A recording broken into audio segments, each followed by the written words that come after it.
Some have been attacked by criminals and even sustained injuries while carrying their duties.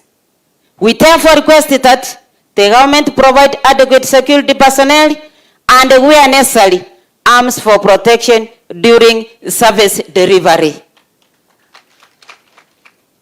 Number 3, sir, lack of officers and adequate facilities. Many chiefs operate from rented rooms and even from their own homes due to a lack of official officers.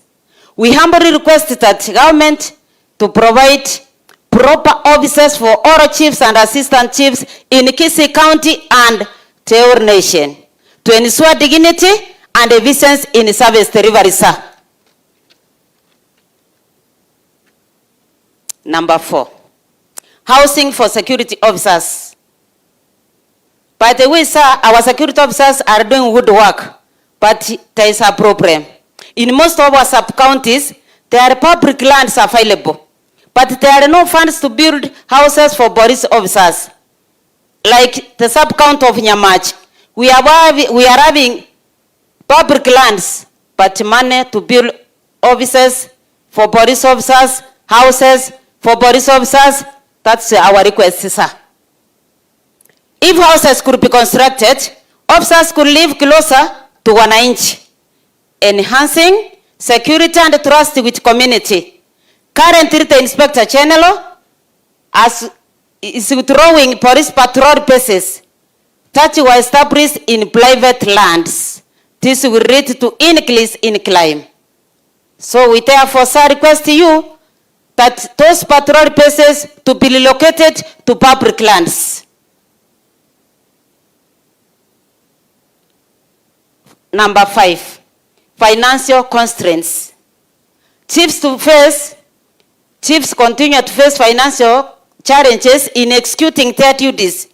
We therefore request that the IE allocation be increased for chiefs from 29 to 50. That is a humble request, sir, but it is not a rule from chiefs, but it is a request. And for assistant chiefs, from 14 to 30. And also, sir, granaders have waited for their token for so long, as it was promised. You also look upon them.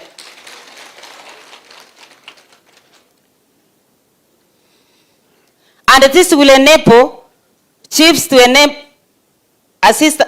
chiefs and assistant chiefs effective service delivery and smooth learning for administration at the grassroots, sir. Honorable CS, despite these challenges, we want to assure you today.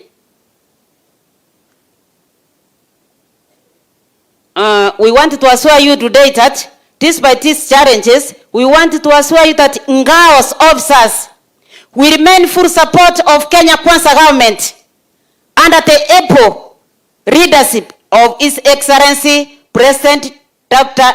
William Samoei Ruto.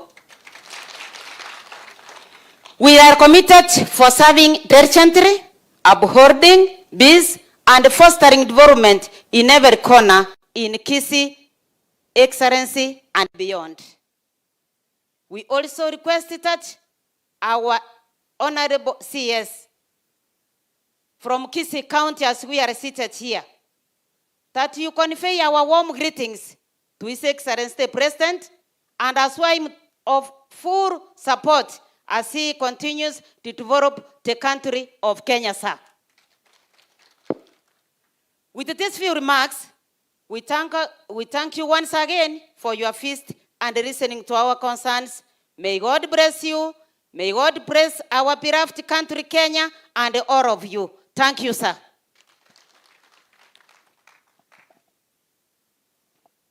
Mbona mko na uchoyo na makofi? Asante sana, Madam Jane. So next we go to the ACCs and we start with Josephat Gatuma.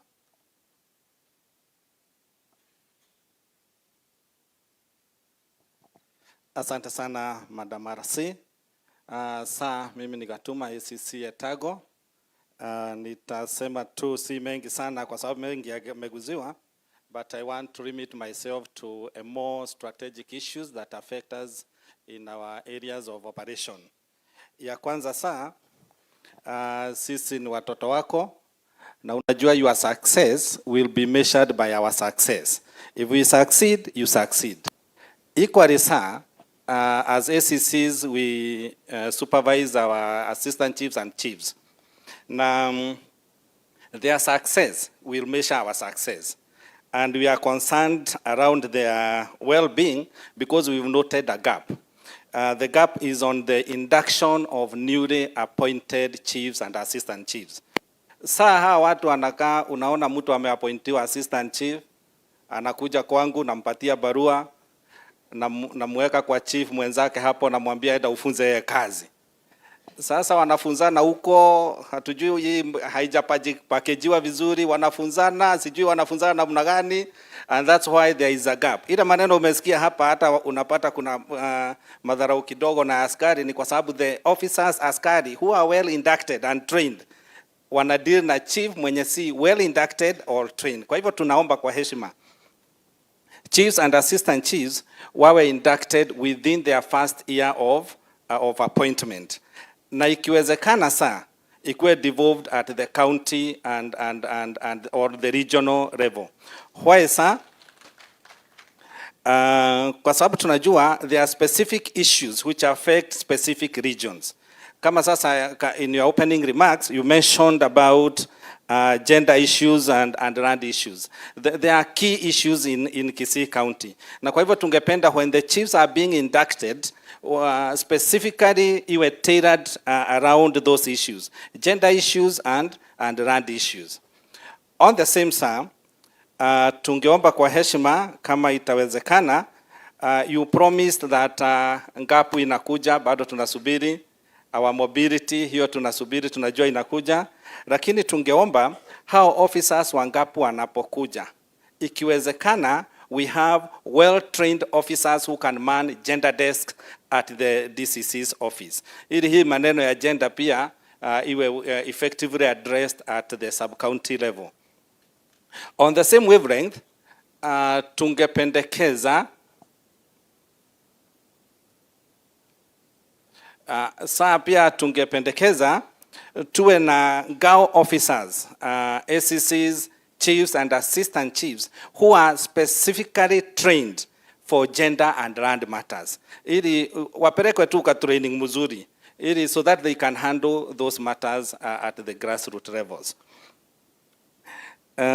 Ya pili saa, we have what we call the youth and the digital space. We are having a gap there. Na sijui tutafanya nini strategically, but I heard Madam Paz say that we have our planning officer here. Tungeomba tuwe na mpangilio mzuri ambao uta address our engagement with the youth, the Gen Z and now the upcoming Alpha, the Gen Alphas. Wawe well engaged kwa sababu they engage in the digital space. Kwa hivyo there is a gap between us. Na unasikia chiefs and assistant chief na sisi pia tumelalamika maneno ya hii ongezwe kidogo. Kwa sababu unakuta chief ametumia over 3,000, kama mimi natumia about 5,000 on network. Kwa hivyo sasa unapata hiyo inafinya hiyo ya hii kidogo. Kwa hivyo iongezwe ndio tuweze at least to reach out to that space. It is an important space at this era that we seriously need to engage in. There was a promise that our sub-county headquarters itakuwa connected in the digital space. So we are waiting. Ukituambia umefikisha wapi tutafurahi. Ili wakati tunafanya kazi hapo, at least tunakuwa well connected to the world. Kuna jambo ulisema hapa, sijui tutafanya nini, na ningependa kuongea. I know you've been a politician for some time, na kwa hivyo you understand the political space. Na waona hapa, hata naona mbunge wangu wako hapa. Na kuna kitu ningependa kusema. Ya kwanza, kumekuwa na undertones kidogo saa, na sana zinalenga ngao. Na sijui kwa nini wanasiasa wakati wote wakipenduka wanaona ngao. Sijui ngao, sijui nini. We want to state here that we clearly know our mandate, we understand our boundaries, and we are ready to serve effectively and efficiently. Lakini uhusiano wetu na politicians kuna jambo ambalo hatuelewani, kwa sababu we strongly feel that the political space is nurturing what we call political hooliganism, especially here in Kisii. Sijui afande tutafanya namna gani, lakini hiyo ni area ambayo inatusumbua, kwa sababu the moment these youths, na tunajua ya kwamba wana engage our young youths and all that, hiyo space waki engage, let them kindly address them so that they may engage our youths responsibly, ili hao vijana pia waache kudharau, kwa sababu anajua ako na mbunge. Sasa anaona ACC, anaona chief ama assistant chief kama si kitu, anaona kana kwamba ako na cover. They need to understand ya kwamba sisi ndio serikali, na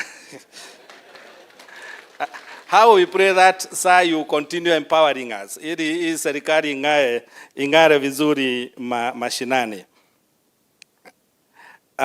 Finally sir, chiefs and assistant chief wameaddress AIE na wameaddress maneno ya mobility na mambo kama hiyo, lakini kuna kitu ambacho I would wish to bring to your attention, probably for implementation. Sometimes back, Salaries and Remuneration Commission walikuwa wameweka extraneous allowance, right from the assistant chief all the way in our hizo kada zote. Sijui ilipotelea wapi. And this is an allowance which is given to officers for the extra work. Sir, you know, hii serikali na hata at both levels, iwe ni ile serikali kuu ambapo sisi tuko, iwe ni serikali ya ugatuzi, wakitaka kitu wanatumia ngao. Kwa hivyo these people seriously need that allowance. Registration of farmers is a devolved function, lakini ikifika ni hawa chiefs and assistant chief wanafanya hiyo kazi. Ifike ni registration of SHA ni sisi. Ifike ni hiyo ingine na hiyo ingine, yote yenye wanataka, hiyo yote ni sisi tunafanya saa. Kwa hivyo tunaomba hiyo allowance ikuje, ndio at least hata sisi to feel ya kwamba kazi hii inafanyika, na unajua pesa inaleta raha katika kazi hii yetu. Saa kwetu mahali nimetoka Dondori, wanasema mpatie mtu maua wakati yako uhai, na ningependa kutoa maua kwa watu watatu, niruhusu kindly. Wa kwanza ni huyu CS wetu. Wakati mwingine na kuangalia na shindwa ulikuanga wapi, lakini asante now that umefika, asante sana. Lakini tuko na the county team, county security team. Najua hatujapata forum ya kuwashukuru wakati wanasikia, lakini tungependa kutoa shukrani zetu because they are really supporting our operations kule mashinani. Tupigie hii county team makofi. Sijui whether it was a choreographed move or what, lakini pia the package we have for DCCs iko sawa. Kwa hivyo so far so good. Kwa hivyo tunawashukuru sana. Umeamusha wale ulipromote juzi. Tungeomba tafadhali afande watoke haraka. Sasa unajua nikikaa na wadosi, niko na mdosi hapa, tuko naye ofisi moja. Najua hata wewe ukiwa umekaa na president unasikia hauna ile raha ambayo inafaa kuwa. Kwa hivyo kindly move them so that those offices, those divisions tuweze kupata nafasi, wale hawana division waingie, and the chiefs and assistant chiefs sir who have degrees wawe, tunaomba kwa heshima, wawe promoted pia, wakuje wachukue hizo space ambazo wenzetu wameondoka, ili hii kazi pia wale wamesoma wasikie raha ya matunda ya masomo yao. Thank you sir, and may God bless you. Thank you so much Mr. Gatuma. Next ACC Winfred, Madam Winfred Wadhome.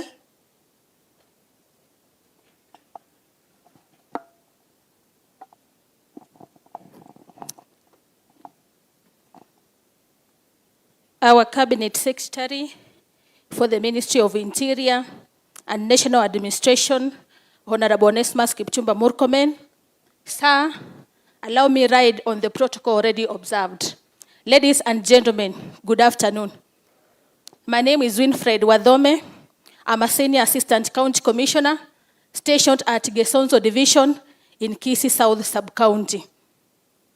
Sir, I first wish to convey my gratitude to you kwa sababu hiyo title nimetumia ya Senior ACC ni tunda la haya mazungumzo katika jukwaa la usalama. So for that, all the Senior ACC say thank you. Sir, however, when you promoted us, you remembered the 2015 cohort and the cohorts that were before us. Lakini kuna wenzetu ambao ni kama wamesaulika kidogo. The 2021 group. Sir, it's already more than 4 years since they were confirmed in appointment na wajapata promotion, sir. So, sir, when you go back, please consider them also. Sir, I think I'm a double beneficiary of this jukwaa la usalama because I not only got the Senior ACC, but I was also privileged to be part of the last cohort of DPA training. Sir, we understand that our colleagues were left behind, and in connection to the same, sir, there is a gap that we realized on the DPA training.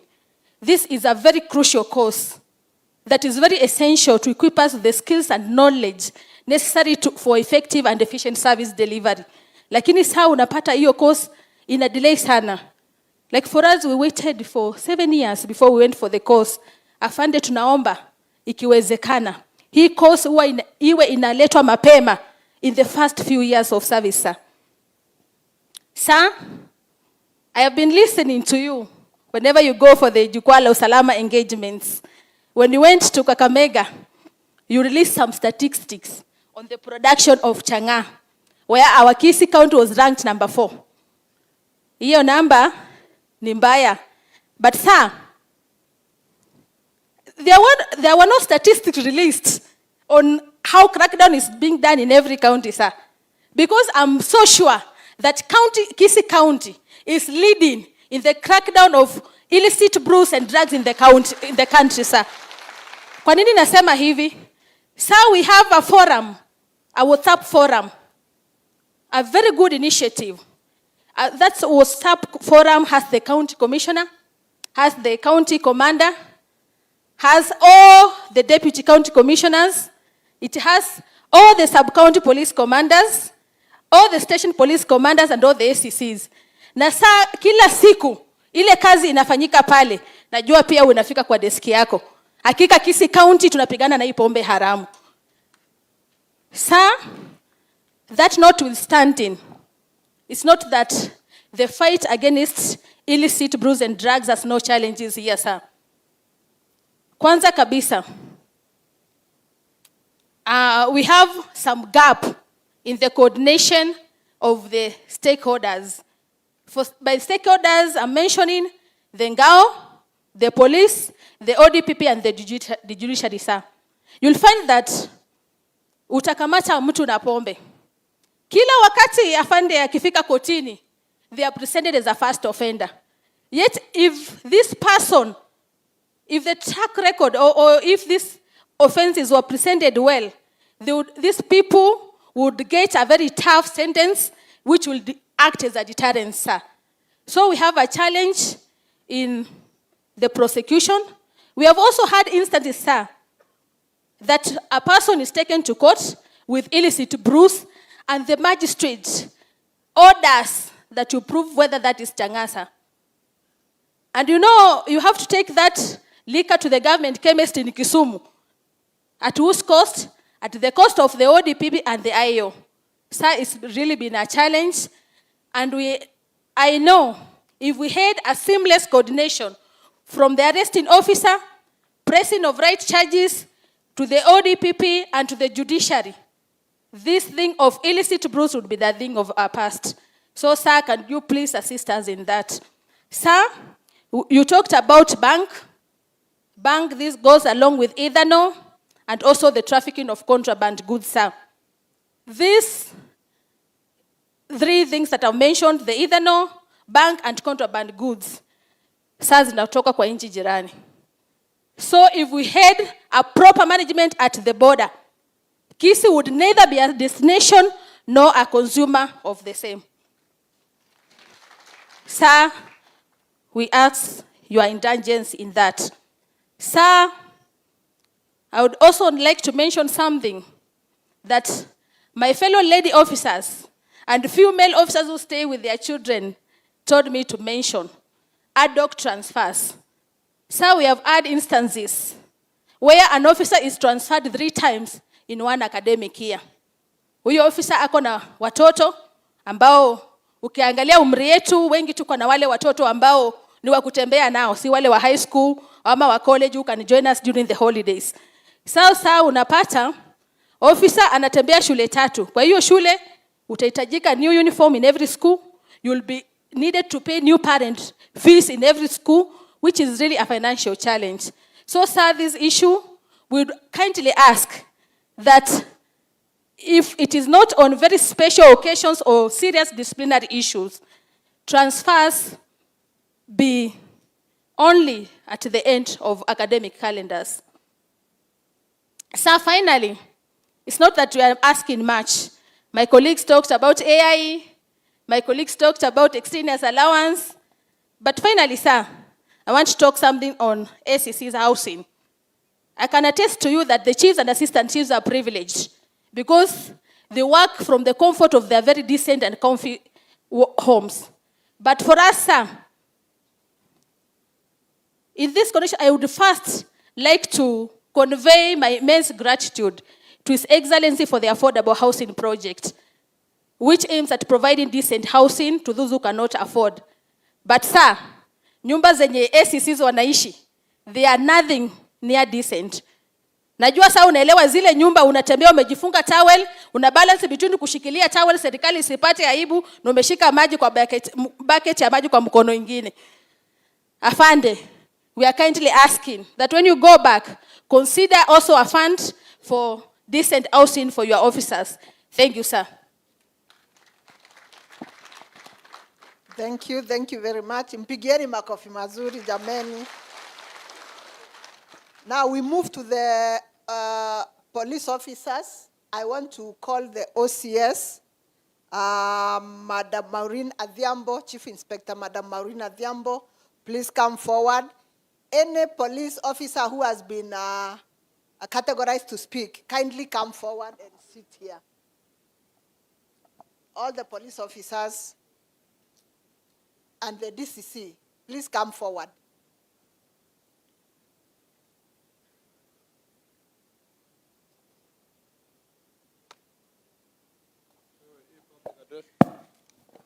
Before the OCS,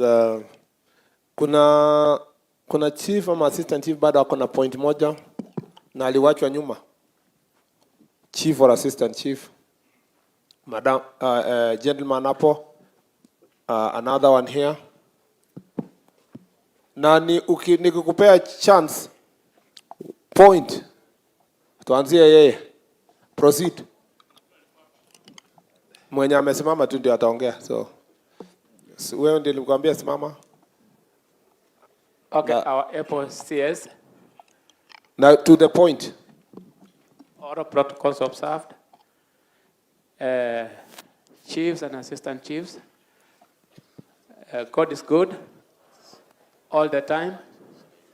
Okay, my name is Paul Nyamoya, Assistant Chief in Nyaviosi Sub-Location, Kisii Central.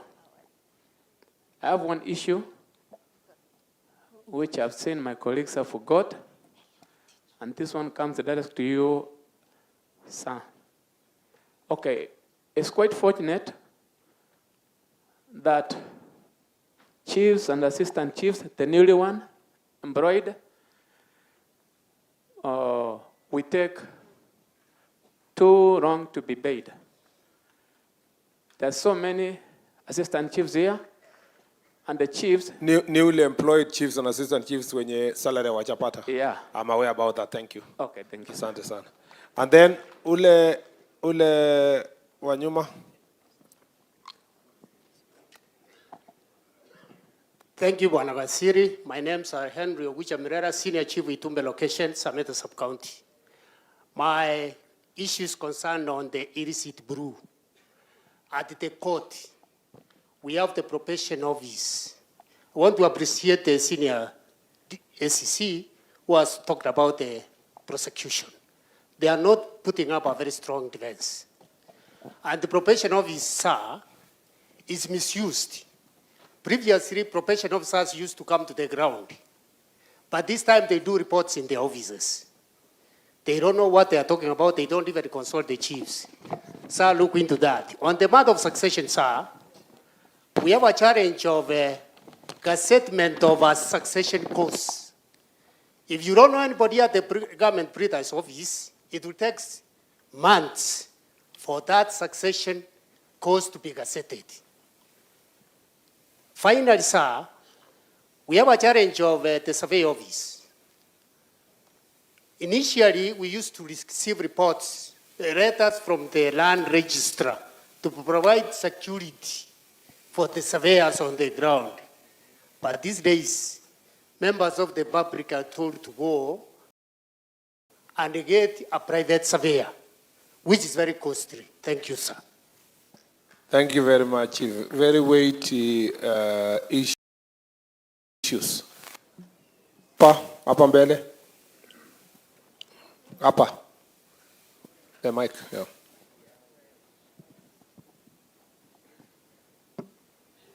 Thank you, sir. Kwanza nashukuru Mungu kwa hii nafasi ambayo amenijalia na mimi niweze kutoa point yangu. Point yangu waziri ni kwa upande wa vijana na hii michezo ya kamari. Gambling. Gambling imekuwa shida kwetu, especially kupambana nayo. Kuna hii mchezo ya Chinese machine, unapata siko katika mahali ambapo ni maeneo yetu. Tunapojaribu kuyaondoa hiyo machine, tukichukua kwa station, unapata tena inarudishwa kwamba wako na ile license ya kufanya kazi. Tungeomba kwamba tusaidiane hiyo mashini tuondoe ili vijana wetu ambao wanakuwa idle hizo sehemu wakingoja masaa ya kufanya uhalifu tuweze kuwatoa huko. Jambo la pili ni jambo ambalo waziri umesema la mashamba. Kwa kweli mashamba ni changamoto katika eneo la Kisii. Lakini watu wa kwanza ambao ni recipient wa hayo maneno yanapoanza ni assistant chief huko kwa ground.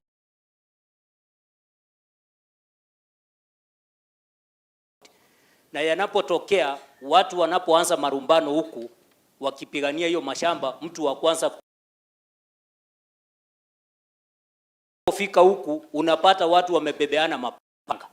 Na wakiwa wamebebeana mapanga, jambo la kwanza ni usalama wako. Riza karibu wanakukata. Ningeomba waziri kwa unyenyekevu wa usalama wetu pamoja na wenzangu kwamba muone vile mtatusaidia na ile kitu angalau ukifika situation kama hiyo ngumu, hata wewe unawasitua kidogo, unawaambia sasa wacha tuongee. Ile kustua kidogo inafanya situation inakali. Hiyo ningeomba sana waziri. Okay. Mtusaidie. Asante sana. Jambo lingine waziri ni kwamba mimi katika sub county yangu nimepata changamoto ile ya kupigana na mhalifu wa mwenye anatumia panga.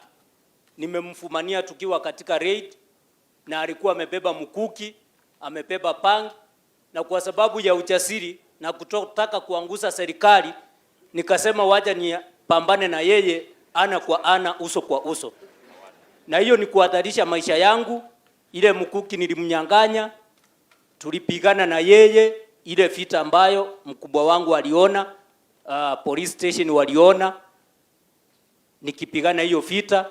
Lakini huyo mtu alipofika kotini, vile tunaongea amerudi nyumbani kijijini, hako huku na ile maisha yake ya kawaida hakuyaacha, anaendelea na hiyo maisha.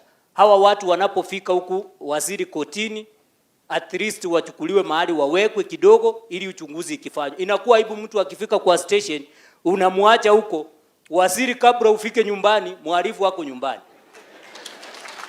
Hilo ni jambo ambalo tungeomba tusaidiane. Jambo la mwisho ni kwa maafisa wetu au ambao tunasaidiana na wao. Kwa kweli katika kutekeleza hizi vita dhidi ya pombe haramu na hiyo mambo mengine tunapata changamoto. Changamoto la kwanza ni kwamba unaposhika mhalifu unamfikisha kwa police station.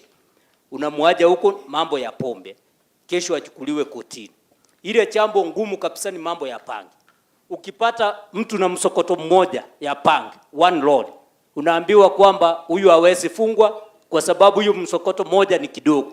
Na hiyo ndio kidogo, hiyo ndio wanatembea nayo. Ile kubwa wameficha kwa sababu wanajua wakifika kotini hawawezi wakastakiwa, inachukua process. Hiyo imenisumbua. La mwisho wasiri ni kwamba huku mahakamani kuna kesi nyingi, watu wana maswali mingi naulizwa. Mimi nilishika mhalifu January wa pangi. Nikifika kotini naulizwa, ukituchukua penye ulitoa hiyo pangi sasa utapata, na mwenyewe amepoma nyumba. So ningeomba tafadhali mtusaidie na wasiri, kwa sababu ya hiyo ujasiri. Umesikia nilipambana na mhalifu akiwa na mkuki na panga kutetea serikali yetu tukufu. Wewe utajua chenye utasema. Asante. Asante sana. Asante sana. Bwana Assistant Chief. Wewe ni Assistant Chief, ndio? Na supervisor yako anaweza thibitisha hiyo maneno? Yeah? Then you escalate ndio tumrecognize kwa ile kazi ya mfano. Haya. Kuna mtu alishaongea hapo huyu. Alafu ya mwisho one of them, because I know mmekaa kama sub counties, so only one from sub county. Yes. Honorable CS and all protocol observed. Muagree mtu mmoja basi ni huyu mzee. And then wewe area yako mtu ashaongea hapo. Thank you very much. Proceed. Honorable CS and all protocol observed. James Nyandora Makinda, Acting Chief from Sengara Location in Ucha Sub-County. I have two issues which I wish to present to you, sir, very quickly. One, I wanted to appreciate what the government is doing, right from sub-satisfied rights and all the way. That's one way of reducing crime and all other things. But I come from a place where we have got two divisions in a sub-county, and it happens that one of the divisions is where I am. It is a division, it is a location, and it's a ward. Actually, and unfortunately enough, our chief retired 3 years ago. To these days, there is no representation to it, but already we have done the interviews. And I beg that if we can get first priority to get other administration in that, whereby we have a location as a ward and whatever. Secondly, sir, we have chiefs who have gone a wrong journey in academic. Here we have more than 70 chiefs who have done degree, and I know some who have gone to PhD level and they are candidates due to graduate. Sir, I am one of them. When you see you work as a PhD candidate, as an assistant chief, sometimes watu hawaoni kama maana ya kwenda shule ni gani. For sure. So thank you. We hope that you can consider us as well as you consider our fellow graduates, and we thank you for all those. Thank you very much, sir. Thank you very much. Lastly, Bwana Chief. Thank you, sir. Honorable CS, my name is Nyanga, Senior Chief, Gesusu Location, in Gesusu Ward, Masaba South. Niko na one is the issue of security becomes a challenge every time witnesses are not protected. Some of the cases are witnessed by people, but you want to take it to the court, the witnesses withdraw because of threats. So I was thinking, if those witnesses who have witnessed a crime being committed, they can be protected so that they can testify. Yeah. And these criminals, the thing is that incitement, public sometimes threaten our SECs. Plus, your microphone is not working.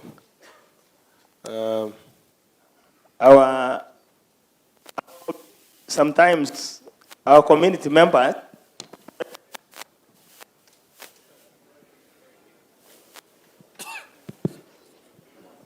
sometimes they threaten the police officers or the ACCs that if you choke, I'll tell my member of parliament to transfer you from here. You are not going to be here. So sometimes they don't work comfortably, knowing that if they cross ranks with the area member of parliament, and this is a person who is related to the area member of parliament, so the officer becomes uneasy during working. So we want to say that if there is anybody who is inciting the public against a public officer, should be handled separately, and the member of parliament should not be involved, or any other officer in the area. Finally, on performance contracting, sometimes we are graded percentage 1, 2, 3 up to 100%. So when you score 0, you get punishment, but when you score 100, you don't get reward. See, it is true. When you score 100, you avoid punishment. So we want to get those who have like Iristiburu, who have fought Iristiburu and have succeeded to eliminate it, to be rewarded. That is what I was saying. Thank you. Thank you very much. What I like about chiefs and assistant chiefs here, hapa, you spend 70-80% speaking about things that are affecting wananchi, and I really want to appreciate. I must say it's one of the top counties where chiefs and assistant chiefs are focusing kwa mambo ya wananchi, and congratulations. Of course, we'll deal with it later. Continue. Thank you, sir. So, Madam Maureen, and please, if you are listed to speak, come forward. Musa Imamai, Elengetich, and George Tiang.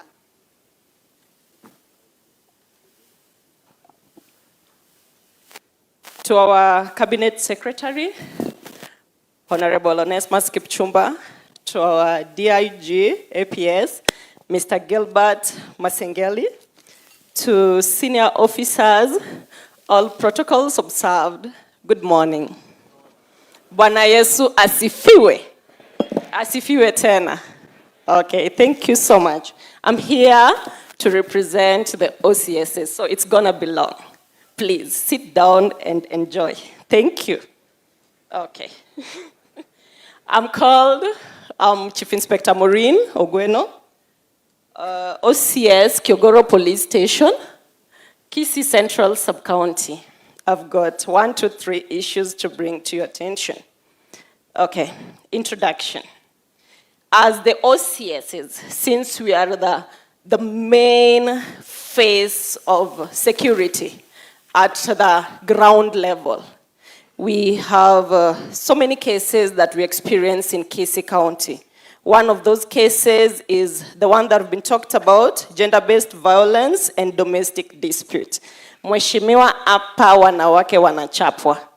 So I think this is the best platform to bring to our attention that let's try to engage members of the public that wasipige wanawake tafadhali. This will also reduce the GBV cases. And then we've got cases of theft, burglary, robbery with violence. We've also have cases of alcohol and drug abuse, which we are trying to maintain using the multi-agency approach.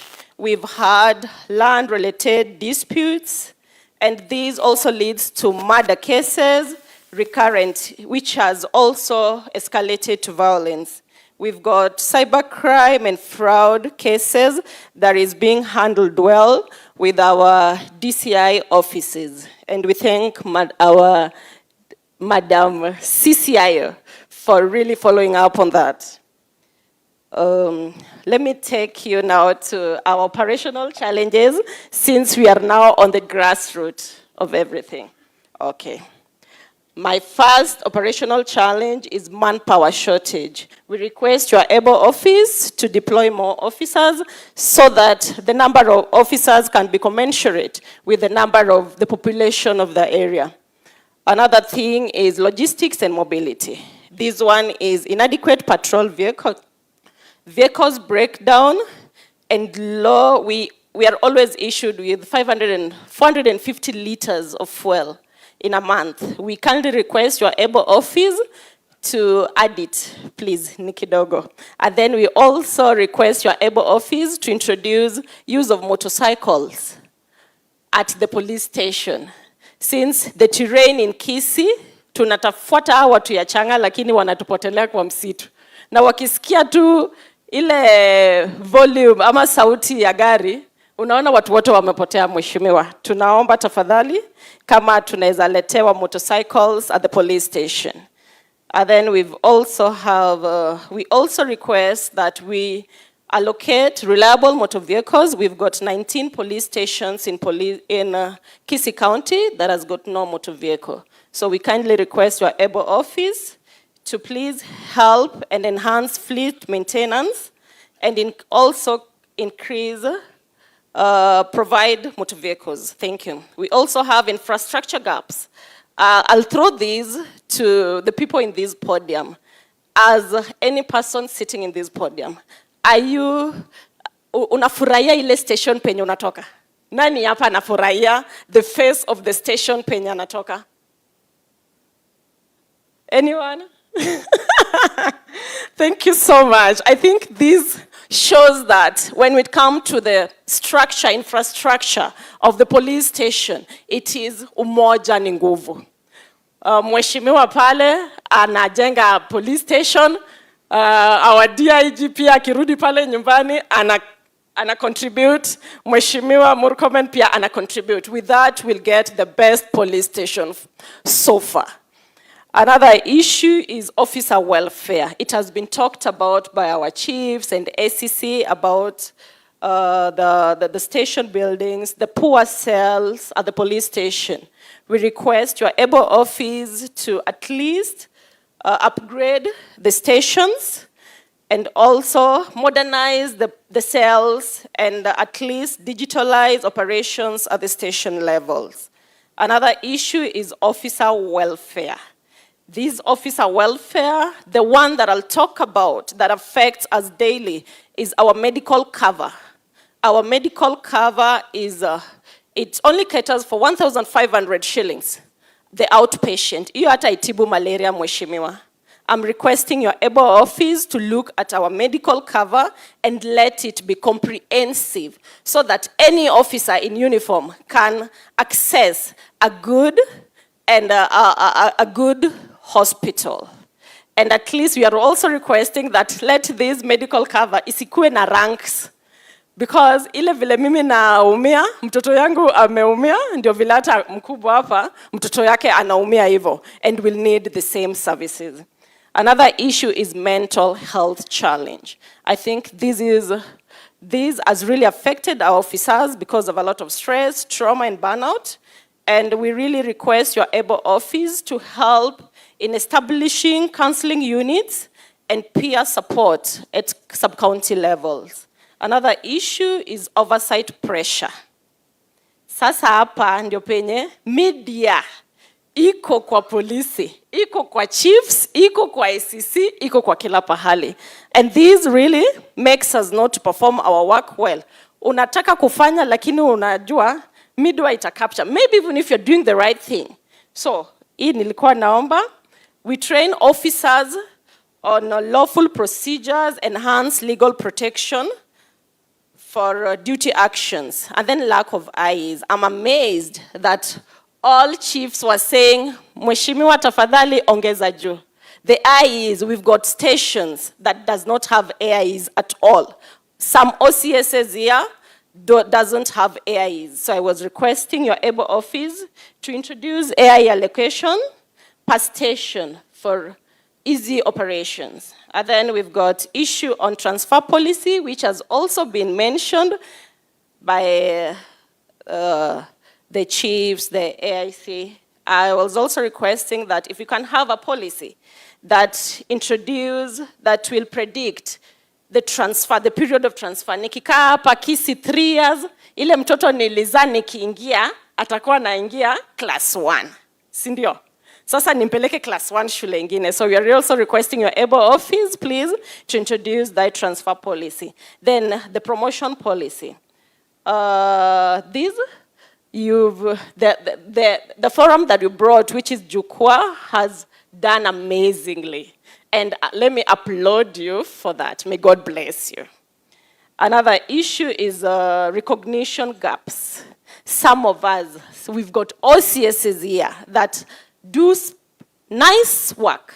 We request your office to recognize these officers, and at least we have rewards and recognition programs at national or station level, maybe once in a year. Uko Nairobi unatuita alafu tunakunywa kakitu. Okay, to pongeza sa. Then we've also have issues on training and motivation. With training, I'll uphold or applaud your office, because just the other week we were from attending the OCS consultative conference at NPLA, which you closed on 4th. These has also helped in government vision to transform the police into an efficient, effective, and professional and accountable security service, which is trusted by the police. Thank you for introducing that, because now we want to reduce the gap between the police and the public. Thank you for that. Another issue is we are requesting that you introduce competitions. We used to have drills competition, we used to have shooting competition, and then we used also to have first aid competition. Please introduce them.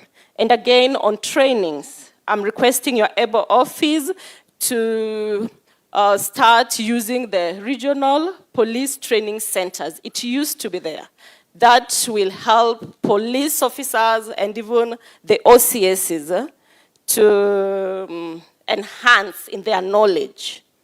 And then another issue that was talked about by one of the members here is political interferences. Mheshimiwa tunatishwa. Ukishika tu mtu kidogo, unaambiwa wewe utakaa hapa. OCS, wewe utaenda kesho. So we are requesting your able office, especially if the OCS is doing the right thing, we are requesting your able office to protect us. Protect us from political interference. So, and I think I'll wind up by saying, when we empower the OCS with resources, clear career progression, stronger welfare systems, and operational autonomy will significantly improve grassroots policing. Equally, intensifying officer training, rewarding performance, and tackling illicit brews and drugs will enhance community safety, reduce crime level, and strengthen public confidence in national police service. I think I'll finish by saying to all commanders or to all people who are in uniform here in this forum, I think I'll finish by winding up and saying a commander is not measured by the size of their station, but by the order, discipline, and trust they build within it. Thank you so much, and may God bless us all.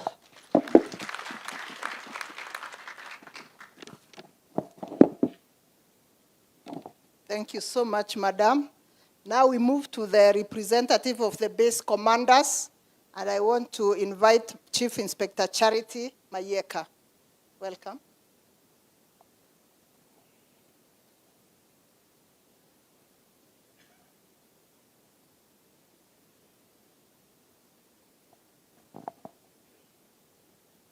Thank you, sir.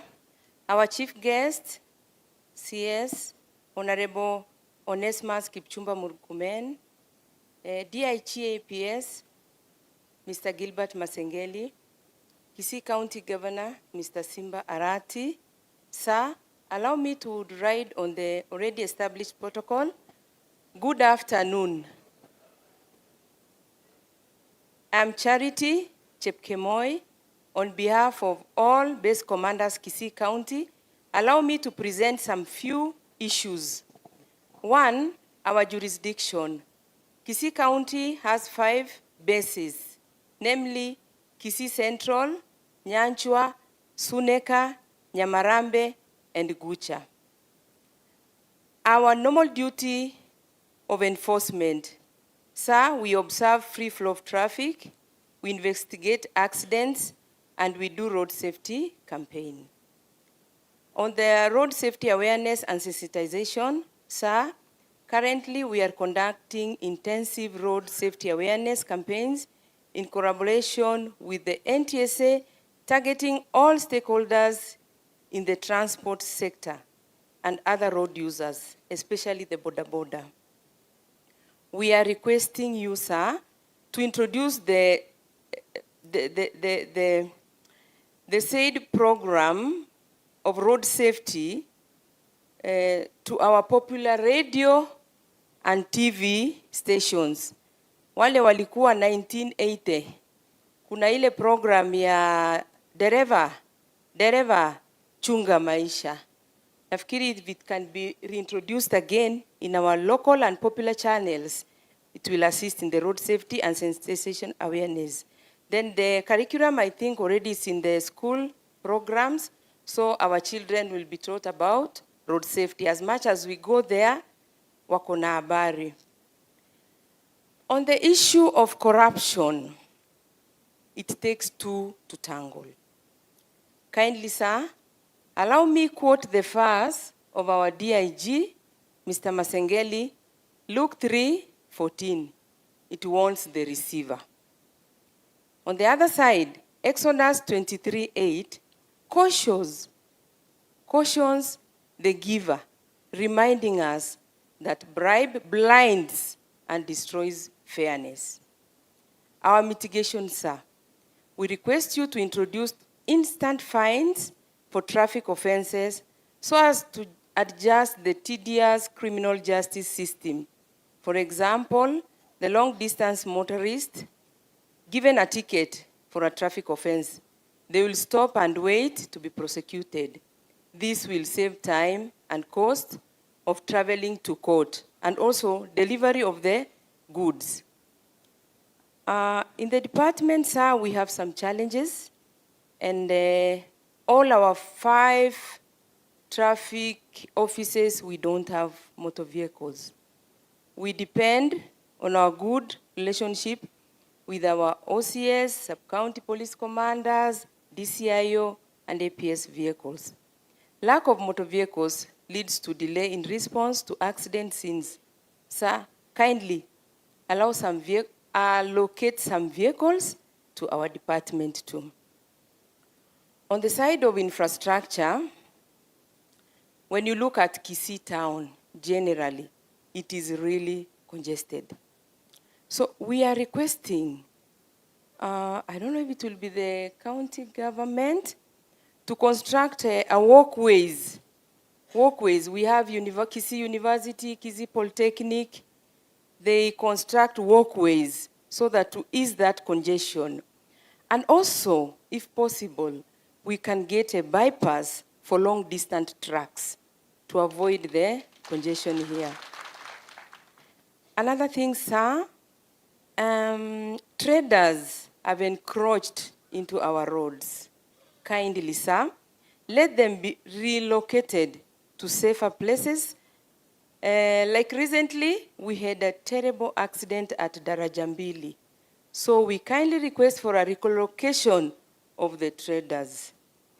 Another one, residents from some members of public and boda, resistance from some members of the public and boda riders when attending to scenes of accident by not allowing either parties to get involved or to take to the station the bodies or the persons who've been involved in a scene of accident or to the mortuary. Now, when we visit these scenes of accidents, we find that there is that resilience. Haki watu hawaturuhusu, watamon hapo kwa scene kwa muda mrefu sana. So tunaomba tuweze kusaidiwa ama kusaidiana ili tuweze attend hizi scenes as fast as possible.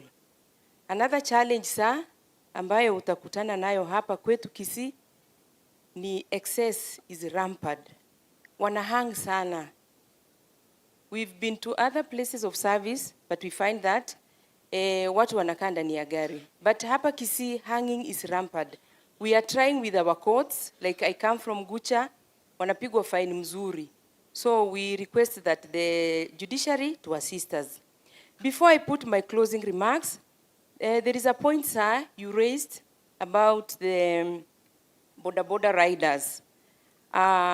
I'm thinking that we do the regulatory measures, like mandatory training. We give them also badges and uniform. Then we register them in the cooperative societies. And on the safety initiatives, we create public awareness, which we are already doing. Then we do major crackdowns. Na hizi crackdowns isikuwe interfered. Ukifanya crackdown, your owner, unaona wanaandamana wanakuja station. Wanataka kuchoma station, ama wanasema somebody must go. So tunaomba hapo itatusaidia. On the security measures, I would wish that, sir, we brand them. We give them identification colors. And then another thing, number plates. Za pikipiki ziko wapi? Ziko wapi? Ziwe mbele na nyuma. Such that tunaweza ziona zote. Isiwe nyuma peke yake, pia ziwekwe mbele. Then one thing I want to assure you, sir, kindly, is that there's something I've observed and they need to be supported. I come from Gucha, they have officials. The officials are very powerful. When there is a problem, when you tell them, they come in very fast and they assist. So kindly let them register these cooperative societies. Let them be given certificates and let them be watambulike even at national level. They will really assist us. With my closing remarks, sir, notwithstanding the prevailing challenges, we are determined and ready to work and achieve good results. Thank you, sir. Thank you, Madam Charity.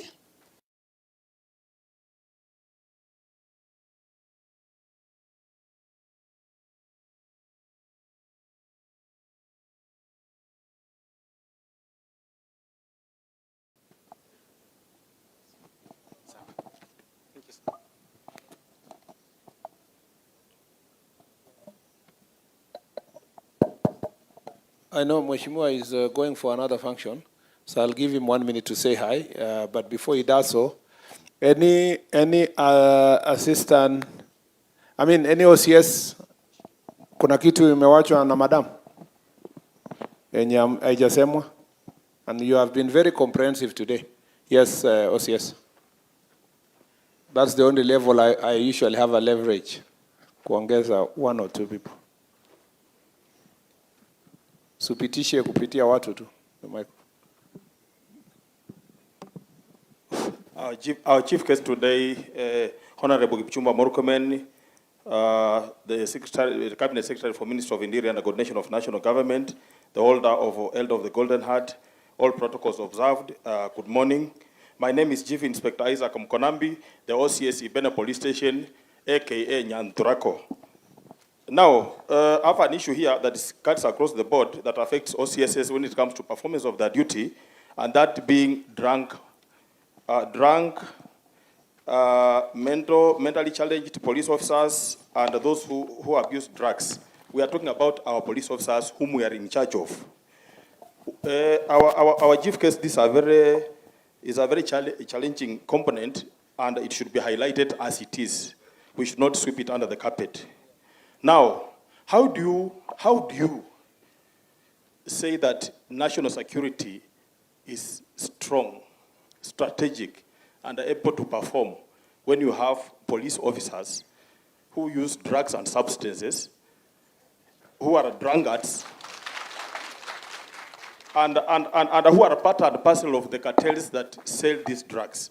Kwa sababu inakuwa ngumu sana, waziri, uko na askari, umeidentify mahali penye bangi inauzwa, una strategize kama OCS, you lay an objective kwenda kugonga na askari yako mmoja anatumia. Way forward, waziri. To finish this once and for all, our DIG seated here. Wale askari wenye wanatumia madawa, wale wameshtakiwa 5 times, the 60th time aonyeshwe kidole aende kwao. hata mimi kesho waziri, nikigeuka nikose kuwa askari OCS ile mwenye anafanya kazi vile nitakana, nianze kutumia dawa nifutwe. Kwa sababu kuna wale wenye tumefanyia rehabilitation for so long. These people amekula pesa ya serikali, amekuwa rehabilitated, anarudi bado yeye ni mlevi, bado anatumia drugs. Hiyo pesa ya kufanyia rehabilitation si askari, kuna vijana wengi sana who are ready to work for the service. So waandikwe, watumie hiyo pesa wakuje wafanye hii kazi. Let me beat my trumpet, Wasiri, and I know your peer is aware of this. And even DAG Masengeli is aware of this. I was in a station for a period of 7 months. Hiyo station cocaine na heroin ilikuwa haijawahi kamatwa. Mimi nilikamata. I used my intelligence networks nikakamata. Later on the cartels wakasema huyu tutaua ama tutampiga transfer. Mungu mmoja sikumaliza wiki moja. Sikumaliza wiki moja. Okay, the last one. Kisii County is growing very fast. Kisii County, you look at the population of Kisii County, we need intelligence policing. We need to embrace the use of technology in policing in Kisii County. Waziri, with your good office, I know you are capable of bringing the integrated command control center in Kisii. Apparently, we are embracing technology when you do our patrols in supervision and what have you. We use WhatsApp groups initiated by the top leadership of this county. But it's the highest time Kisii County, IC3 Center is brought to Kisii County to assist in crime management, Waziri. Without much ado, those are the only views that I had. Thank you very much, Waziri. Very, very, very much. Thank you. And they are very important. You are very generous because you say it 6 times. I think 6 is a lot. As the last one.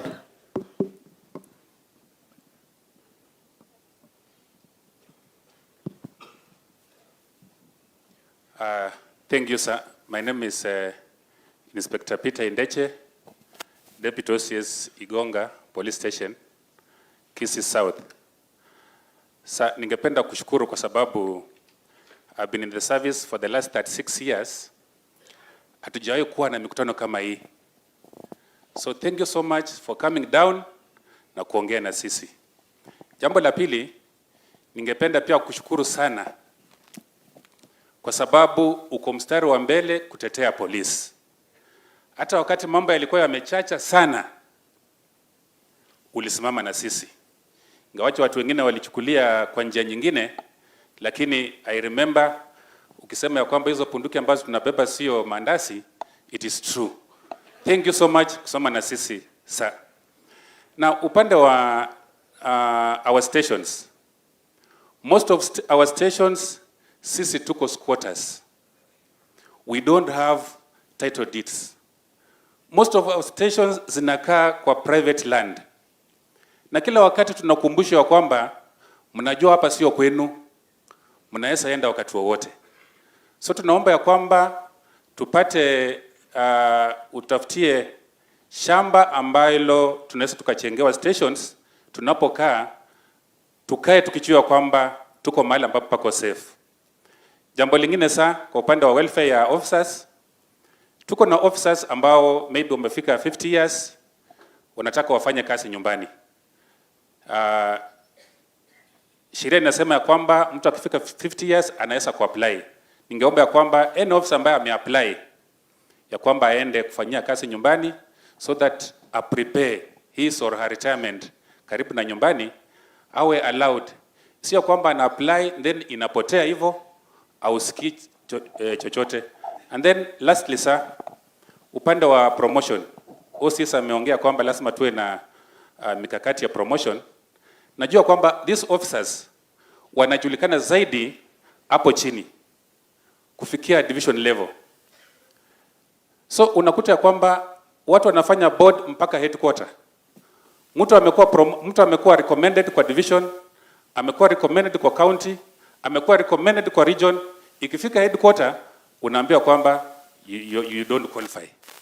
So tunashindwa, huyu mtu amekuwa recommended all the way na huko chini anajulikana, kwa nini akataliwa huko juu? So at least to motivate these officers, at least promotion zipeanwe huko chini, ikiwezekana hata upande wa division ndiye anajulikana zaidi. Thank you so much sir. Do you really still have something to say? Ile tofauti? Okay, 1 minute only.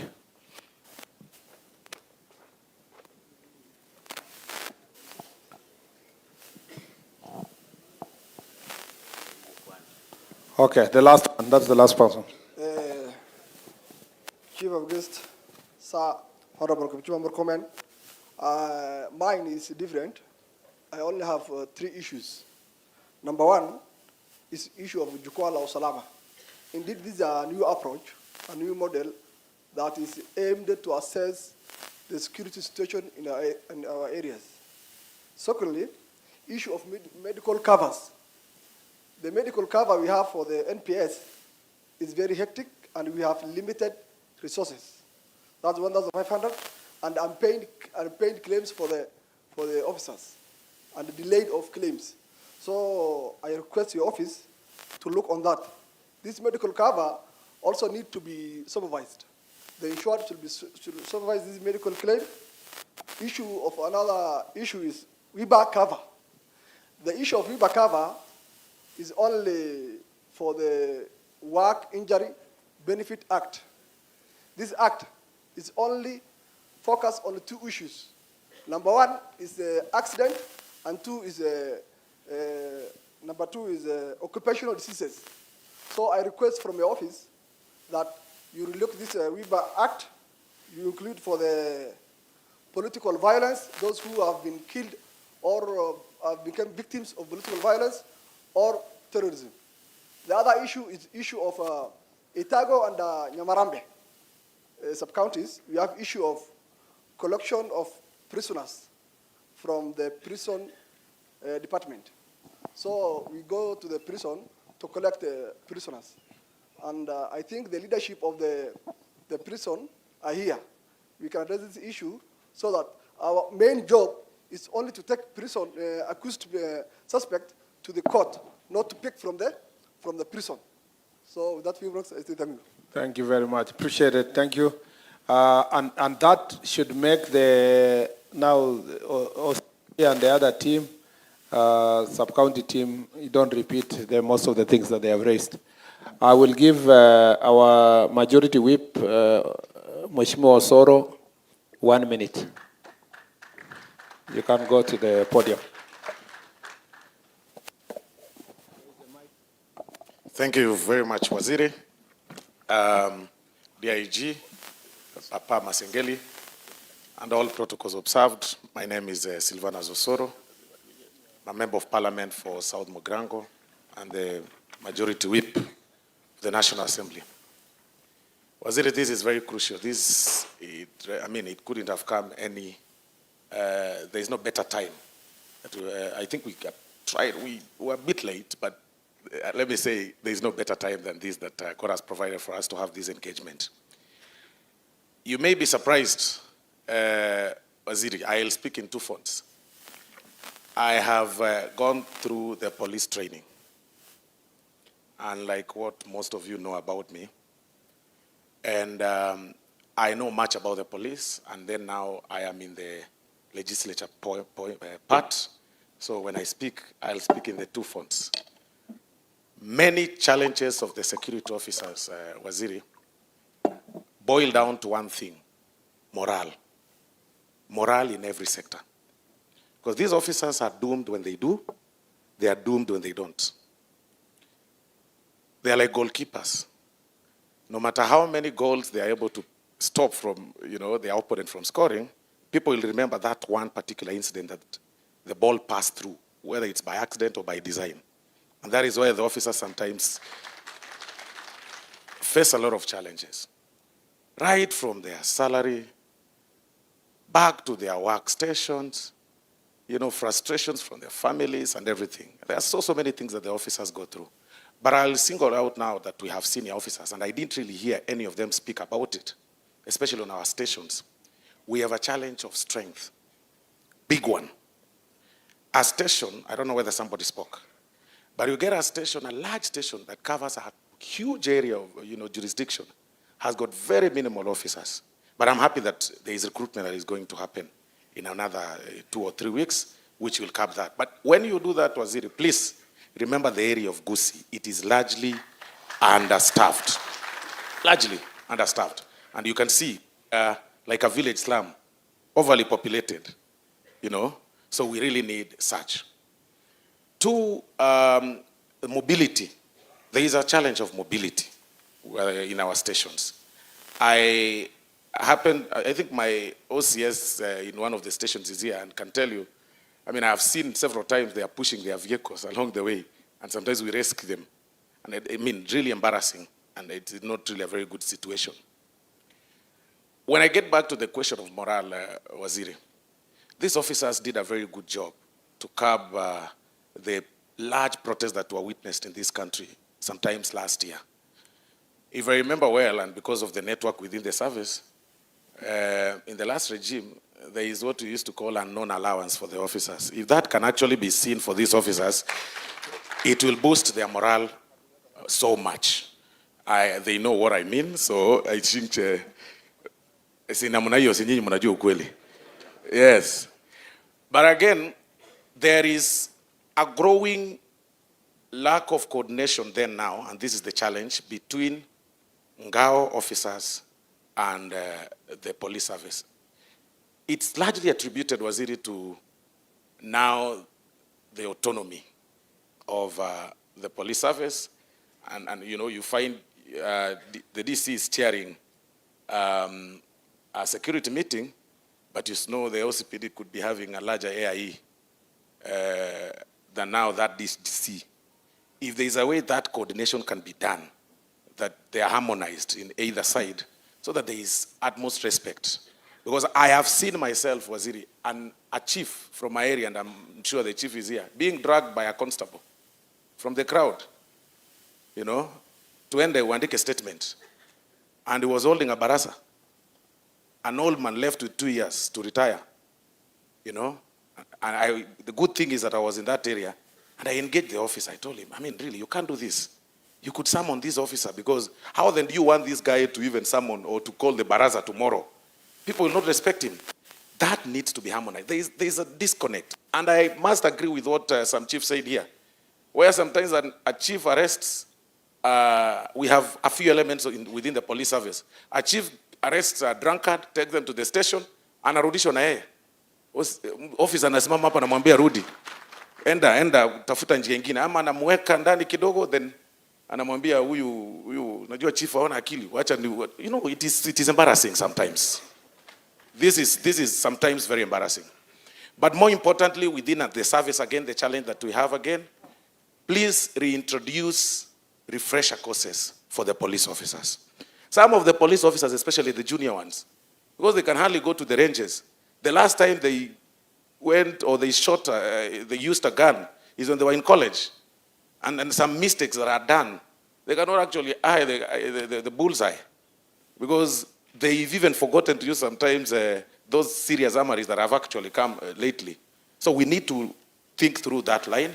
And finally, to the officers, there is a new world order, like you know. There is the question of AI, artificial intelligence. Please also acquaint yourself to the current facts that crimes are being organized within the space. And as we even think through that line, even as they talk about mobility, I think it's about time that also government gives the security officers maybe these gadgets, like you can smartphones and something like that, so they can be able to acquaint themselves to the AI and within the system. Thank you. Ya mwisho kabisa nimemaliza, Waziri, ni kusema ya kwamba unajua area yangu hii ya Etago na Gucha South, watu waache kuita hiyo area hardship. Ati ukipandishiwa unapelekwa huko. You know, they say from the county, from the region, wewe nitakutuma Etago. Kwani hii Etago iko namna gani? Kila mtu akisema nitakutuma Etago. Etago is where I come from. That is my home. I am the majority whip. Please. Hiyo sio area ya kupeleka watu ati tazini unapata walevi ndio wamejaa huko. Watu mtu ofisa ametumwa kutoka sijui hapa town ati amekuwa mlevi, sasa anapelekwa Etago. Mimi nikipita napata ofisa. That is very bad. So I think that is it. Thank you very much. God bless you. Asante sana mheshimiwa. Now proceed RC. Thank you, sir. Ngetich, please.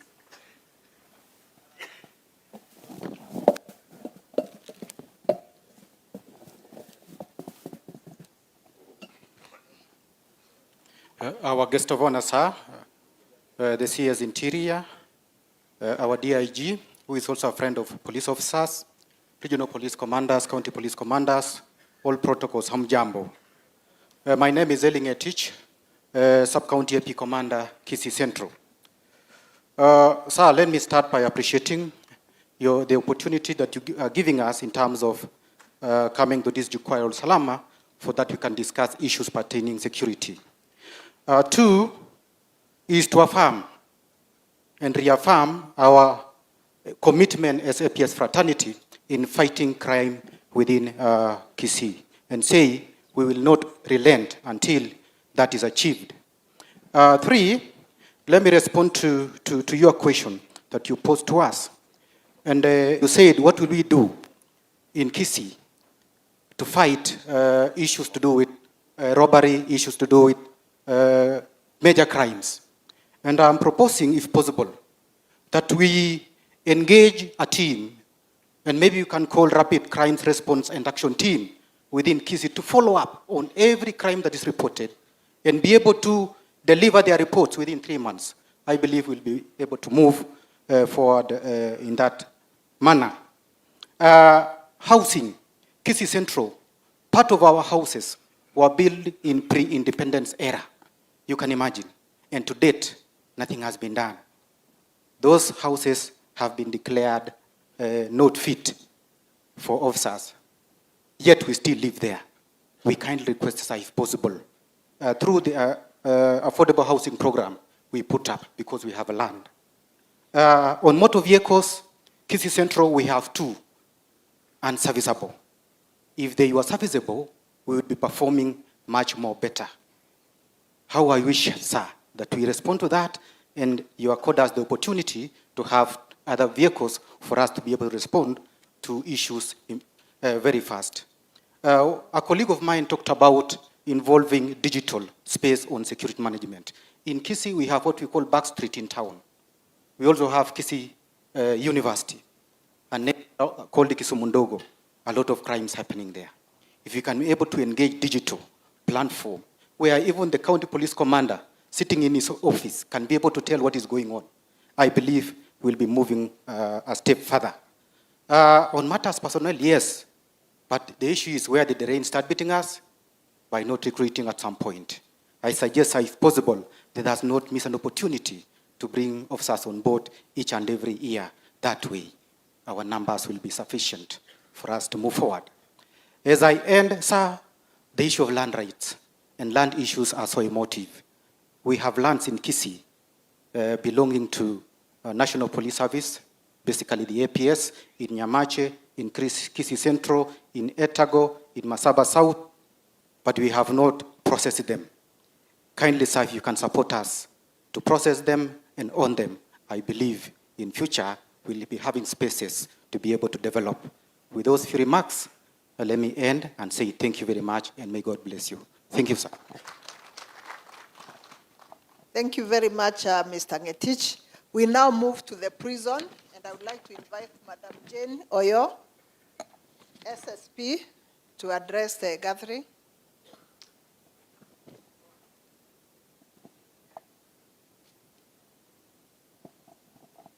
Our CS, Ministry of Interior and Coordination of National Government, all protocols observed. Good afternoon. SSP Genoyo, standing in for Kisii Command. Kisii Command has 2 prisons. Some people were asking me if there's a women prison. We have Kisii Men and Kisii Women. So today in the morning, our population was 1,700 inmates and 13 children, accompanying their mothers into prison, sir, against staff population of 546, sir. Sir, allow me to appreciate the uniforms that the officers received. You said that we are smart, but Kisii prison officers are smarter than these people here, sir. And the uniforms, sir, was stitched by our own inmates, and they are fitting. I think if you can see my county commander, county prisons commander, is there, sir. He's very smart. Thank you, sir. The officers also appreciate, sir, promotions that we have experienced throughout the rank. In Kisii Command, I think there's no old officer without a rank, sir. And that has boosted their morale so much. They've also appreciated the salary increment we received information from, official information from our head office that we'll get something, sir, very soon, and we don't take it for granted. Sir, Kisii prison has been calm. We don't have any incident, no escape. This is due to various rehabilitation programs that we have, and you find that the officers are with the inmates throughout the day. And then we also have good coordination and collaboration, sir, with the multi-agency team that enable us to operate well, sir. Apart from that, sir, I just want to mention 2 or 3 challenges. One is housing. So majority of the staff from Kisii Command are residing outside. And then there's a building that prison staff contracted house. It has 60 units, sir. It's 70% complete. We are requesting if it can be completed, sir, so that some officers can move in. We'll appreciate.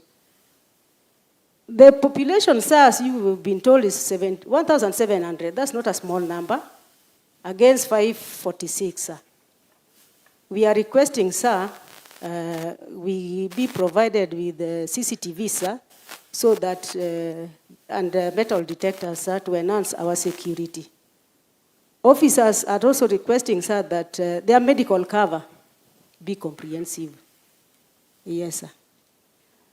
Despite those few challenges, sir, the officers are committed and they are playing their role as per the mandate of the institution. Thank you, sir. Makofi kwake.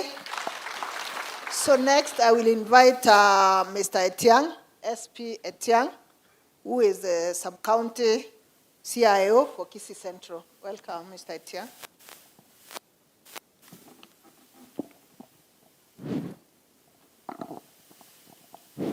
Our chief guest this afternoon, Honorable CS for Interior. With utmost respect, allow me to align myself with the protocols already established. I'm George Etiang, Sub-County Criminal Investigations Officer, Kisii Central. First and foremost, Honorable CS, I want to take this opportunity to thank you very much for finding time from your busy diary to come and talk to us and listen to us on issues that affect us. Many issues have been talked and I will not repeat them, but I will just pass very fast across them. The issue of motor vehicles. Kisii County has 11 sub-counties and only 6 sub-counties have motor vehicles. 5 do not have motor vehicles. So we are forced to share these motor vehicles, and as a result of sharing, the fuel gets depleted even before 20th of the month, and we have to wait until the month begins for us to address operational issues that we ought to have addressed when all the sub-counties had vehicles. So we appeal that at least the other sub-counties are furnished with the motor vehicles. Number 2, we operate in old buildings which were built more than 50 years ago. The roofs are leaking, and sometimes when even statements are being recorded and it is raining, the rain rains to the officers and the people who are our customers, that is. So by extension, even service delivery is affected. The area member of parliament allocated some funds to us. That's more than 1 year ago, but the CDF office has been taking us left, right, center. But because he's here, I'm sure he'll be able to push that agenda. Number 3, we have the issues of politicians in this county infiltrating the transport sector, especially the border sector. We have one faction allied to this politician, the other borders are allied to another politicians. So whenever there are political campaigns, we always witness very ugly confrontations, bloody confrontations. But whenever they have occurred, we have always handled them very firmly and fairly. The other issue, Waziri, is the issue of community policing. This is a thorny issue in this county, which many people don't like to talk about it, but it's good to bite the bullet.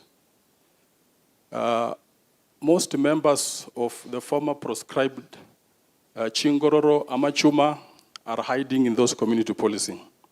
And they're also used by some politicians. They are not doing a very, most of them are not doing a very good job whenever they are used by politicians to unleash mayhem, atrocities to the perceived opponents. So it is my recommendation that this group be vetted afresh, and maybe they report to the sub-county commander as we do the National Police Reserve. The other thing, Honorable Waziri, is the issue of affordable housing. We request that, because we are aware that the government is about to construct some affordable housing at the prison ground, we request that some units be constructed within the police lines so that officers can be able to stay in the police lines. Sometimes at night, when there is an emergency, it is very hard for the commanders to assemble officers within the shortest period to respond to an emergency. But when they're all in the police station, it will be very ideal.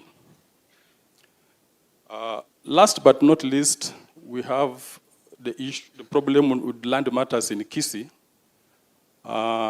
where if cases are not investigated expeditiously, it will escalate into something else. You may investigate a murder case at a later stage. So it is our appeal, Waziri, that the land records be digitized, especially areas like Kisii, so that when cases are reported, within 2-3 weeks, you are able to complete that investigation and identify the wrongdoers and arraign them to court without due delay. Thank you so much, Waziri.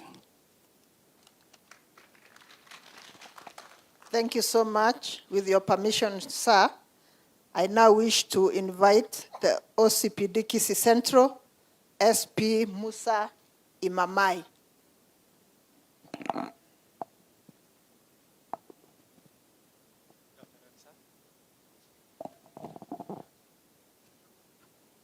Okay, our chief guest this afternoon is the CS Interior, our senior officers, my colleagues, opinion leaders who have come over.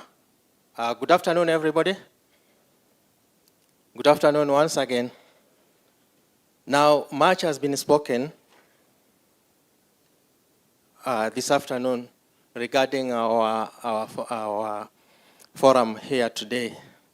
But first and foremost, I would want to take this opportunity to thank our chief guest for enabling these forums, which, according to me,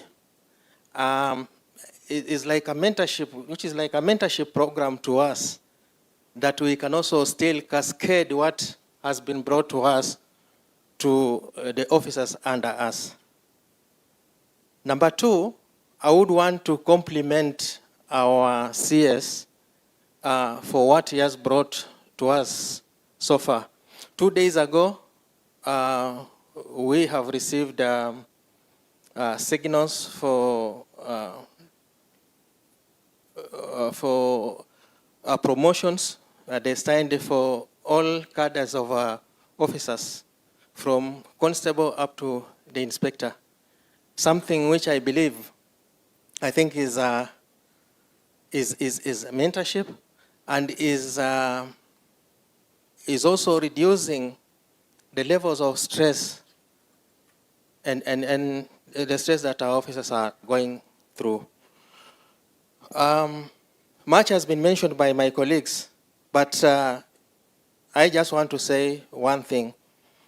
In regard to insufficient transport and mobility assets that have been spoken about, I want to say that for those who have had a long service in the Kenya Police Service, or the National Police Service, that's to say, initially we had designated workshops in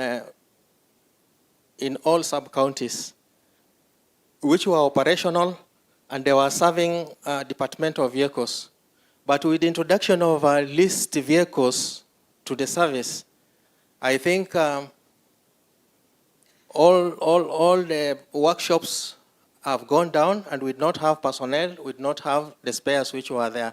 So it is my request that if we can be able to bring back or to reintroduce these workshops, because apart from the list, the vehicles that we have under lease, we still have a departmental vehicles which can be serviced at these workshops where we have DTOs, and we can have mechanics, and we can even source mechanics from maybe the national service, national youth service, and they can still serve that purpose.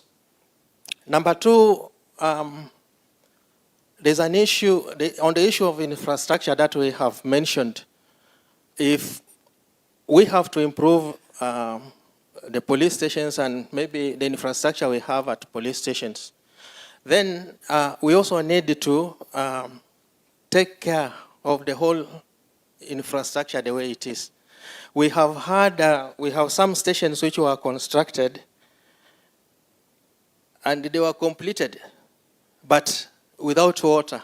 So we have a whole station, but without what? Without service with the water, which could still be availed and as a social amenity that is a requirement at police station. We need to do everything so that whatever is done from the word go is completed. Three, we issues which I know sub-counties, all the 11 sub-counties are going through. And it is the issue of dealing with the orders, the eviction or court orders, which are issued every now, particularly in relation to land disputes or boundary disputes that we have. We introduce a system where we go through an administrative. After a court order has been issued, we go through an administrative system to, first of all, verify whether the court order originates from the court. And then through our own system in the National Police Service, procedurally, we have to take it through the security committees beginning, starting from the sub-county, county, regional, up to the headquarters. It is a tedious process that maybe we need to revisit so that once the court order is issued, maybe the court should complete everything and even visit the sites so that we avoid the procedural or bureaucratic process that we go through before the process is undertaken. Finally, I want to mention something on the criminal justice system. In the whole of Kisii County, the 11 sub-counties that we have, we only have 3 courts. And these courts are serving a bigger population, where the crime rate, as we have mentioned, and as you know, my colleagues, is that it's sometimes high, particularly on petty crime that we have to take to courts every day. So we request that if we can devolve these courts beyond the 3 that we have, even up to 6 or 8 in 8 sub-counties, then it is better. It will also reduce the time that we spend and the financial constraints that we go through in terms of fuel and the vehicles that are limited in our stations.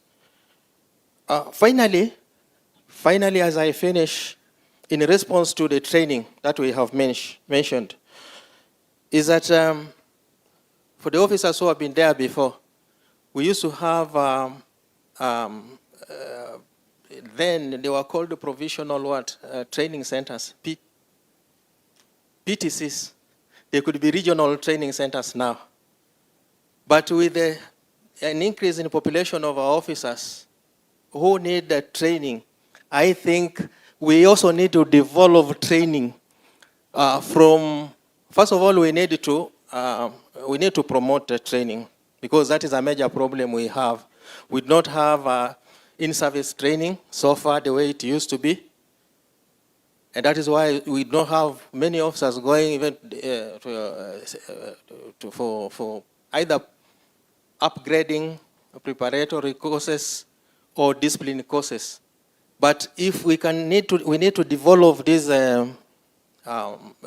training centers even up to the county levels, so that we address our issues from the county level, and it is easier for every county commanders to deal with the training of their officers as need be. In a nutshell, I think much has been mentioned, and I know it has been shared. And as I conclude, I just want to say that the sub-county commanders that we have here also operate under difficult conditions that limit also effective service delivery. And that the stated operational challenges that we have addressed on security, if they can be addressed, can also encourage to build a public trust and overall effectiveness of officers serving in the National Police Service. Thank you very much, sir. Thank you so much. Please clap for the OCPD Kisii Central. The last person, sir, in this category is the DCC Kitutu Central, Mr. Edwin Juma Walela. And in the meantime, all the other speakers, please come forward. You know yourselves, please come forward. Good afternoon, sir. Our guest of honor, the Minister, the CS for Interior and National Administration. My name is Juma Edwin Walela, DCC Kitutu Central. I'm here to speak on behalf of the DCCs. Most of the issues have been highlighted. Maybe I'll only go over them to emphasize. I think we thank you. Thank you. Maybe on the training, I have to emphasize that we have the chiefs who are doing a lot of arbitration in the land issues. And some of these issues, they arbitrate, but after some time, it still comes up again, especially for the land issues that have succession issues. My request is that maybe we can have a course on mediation, so that chiefs and all Ngao can be accredited as mediators, so that they can even mediate these issues, and maybe they are taken to court for adoption, and confirmation of grants are issued, so that people are given the land owners, so that we can reduce the land disputes. I want also to request that as you do the promotions, you consider other cadres in the office. We have the office assistant, we have the clerical officers, we have the drivers and office administrative assistants. As a ministry, we have been losing this staff to other ministries because of stagnation, and it is high time that we consider them for promotion, and their causes especially, that they can be motivated. Sir, you requested us that we give our views on the issue of border, and I'm the DCC Kitutu Central and Kisii Central. I want to say that the borders in Kisii County are very calm, except for the municipality where we have had issues. And we have had several meetings, and last week we had a stakeholders meeting, and we recommended that we reorganize the border from the sub-location level, so that we have the leadership of the border from the sub-location level up to the county level, so that if the issues is at the location level, the chief can address with the leadership at the location. At the sub-county, we address the issues of border at the sub-county, and at the county, they address using the county leadership of border. Because most of these associations that are here are political associations, because the way they were formed, they are aligned to politicians. On the issue of succession, what I have said, if we had the chief to arbitrate these cases and maybe take it to court for adoption and confirmation, so that the people can get the land documents. Because most of the people in Kisii and all over the country, some of them, the lands that they own and call their lands are registered in the grandfathers or parents. So you find that the chief resolved this land issue After sometimes one of the family members says the land to another person, another dispute comes up, and then the circle goes on. So if we can have a way, and we have our members of parliament here, we request that if they can present that to court so that we don't concentrate the succession causes to court. Because some of them, they take even 5 years, 10 years. The person who started the succession dies, and then you have to look for another administrator to restart again the process. So if we can use the administrator so they can arbitrate and the resolutions adopted and confirmation of grant given so that titles are issued to the owners, it will reduce the land disputes that we have. We also request that we decentralize other government agencies that support on the fight of illicit brew, because we have had issues. The officers have spoken here that the illicit brew is supposed to be taken to government chemists for testing. The illicit brew that we have today is not the illicit brew that was there before. So easy, they are using what they call freezer. Now freezer, it cannot stay, after staying for some time, it loses the alcohol content. When it goes to, the delay for testing takes place, it is declared that it is not alcohol. So we request that this government chemistry can be decentralized to the sub-county, to the county, and also other agencies like KRA, NACADA, government chemist CAPES can be decentralized so that we have a team that can verify and work out so that these cases are completed early, so that we don't have those issues. I think there are other issues were raised, but sir, I want just to request that in the Kisii County, we have 2 sub-counties that do not have vehicles, and I emphasize that if possible, we can have an extra vehicle in every sub-county, because if the DCC vehicle that he uses breaks down, the DCC might stay without a vehicle for 2 months, 3 months because of the nature of mechanical problem. Thank you, sir. Thank you. Please appreciate Mr. Walela. So a representative of the village elder, sir, has requested to speak first. He would like to go somewhere, so welcome.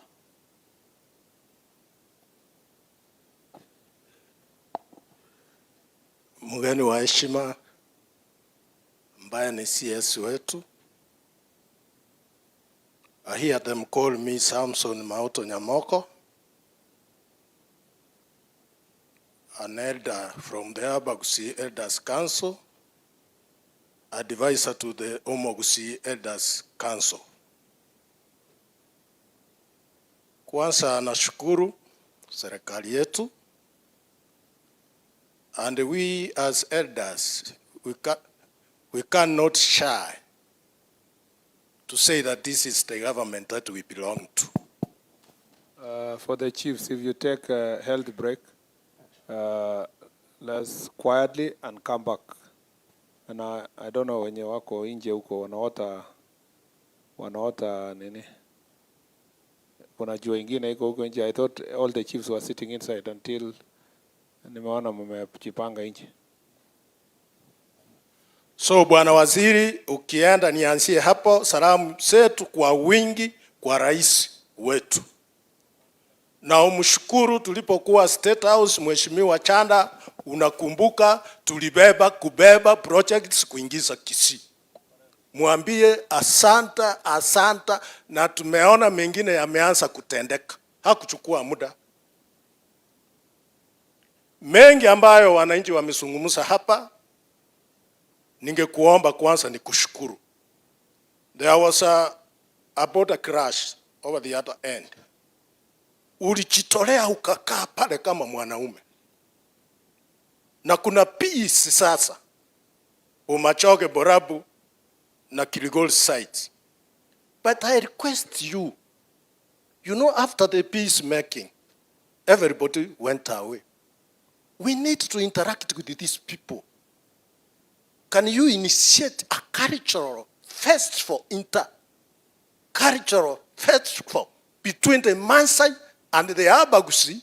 Akina Mheshimiwa Chanda waingie pale, uwe guest speaker.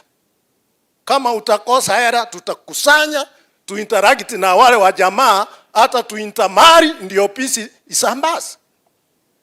Ama ni aje?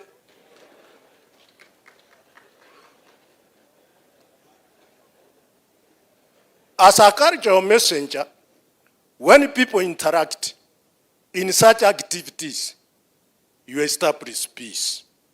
Na hiyo isiende beyond December.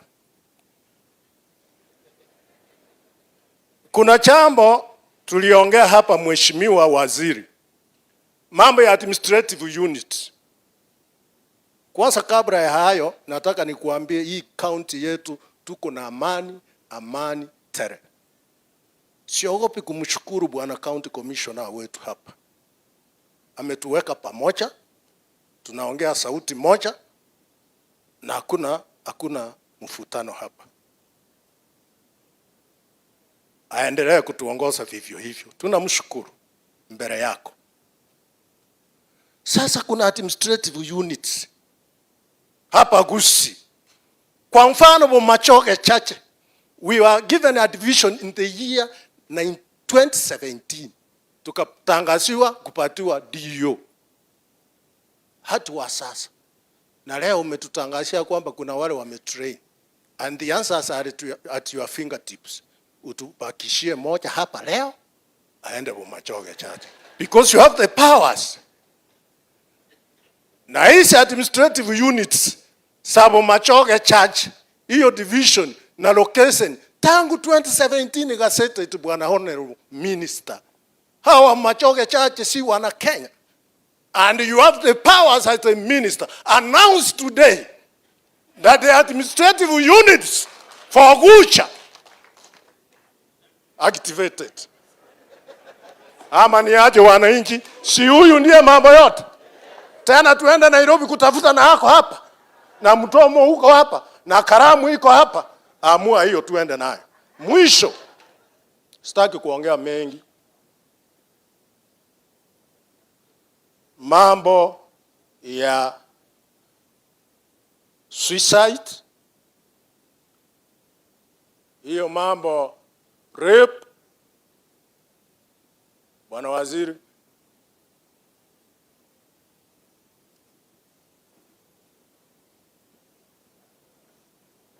ulituambia kwa nini mauaji Kisii hapa, kwa nini sisi wa Kisii hatuna wachawi. What is happening here are just cultural issues. If addressed, hautasikia watu kuwawa. How does it happen? Wengi wetu hapa wanakaa na watoto Nairobi. Hata hawajui kuongea Kisii. Hawajawahi kuona mama ambaye ameseeka. Hawajawahi kuona mzee mkongwe. Sasa akiletwa na hiyo Kiswahili yake, hana Kisii, akiona mama mkongwe ambaye amepatiliza skin, anamuona kama mchawi. These are cultural issues that we can address amongst ourselves. La mwisho, naona madam nataka kuninyang'anya, niachie mawili tu nimalize. La mwisho, karibu na mwisho. Samani hapa Kisii, tukienda Chandon, circumcision. There was time that the young ones could be trained how to face the outside world. Siku hizi ni hospitali. Hata wamama wanachukua vijana hospitali kwenda kukatwa. Tusiporudisha ile hali ya watoto wetu kufundishwa, haya mambo yataendelea. That's why I said this is a cultural issue that we can address ourselves. Mwisho niondoke ni kwamba mambo ya machiefs hawa. I request you as a minister, Honorable Minister, there was the so-called Chiefs Act. Hii Chiefs Act iling'olewa.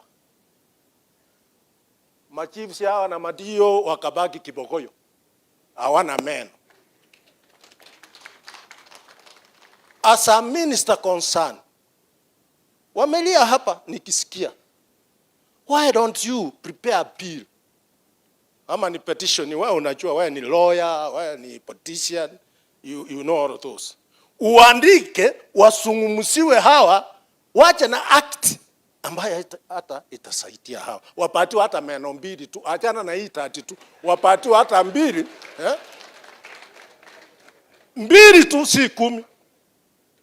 Mwisho na kushukuru, kukuambia come now and then But remember, Bwana DIG, I went to a station called Mrs. Police Station. Mrs. And hii Mrs. is bordering South Gucha, Kisii South, Sameta.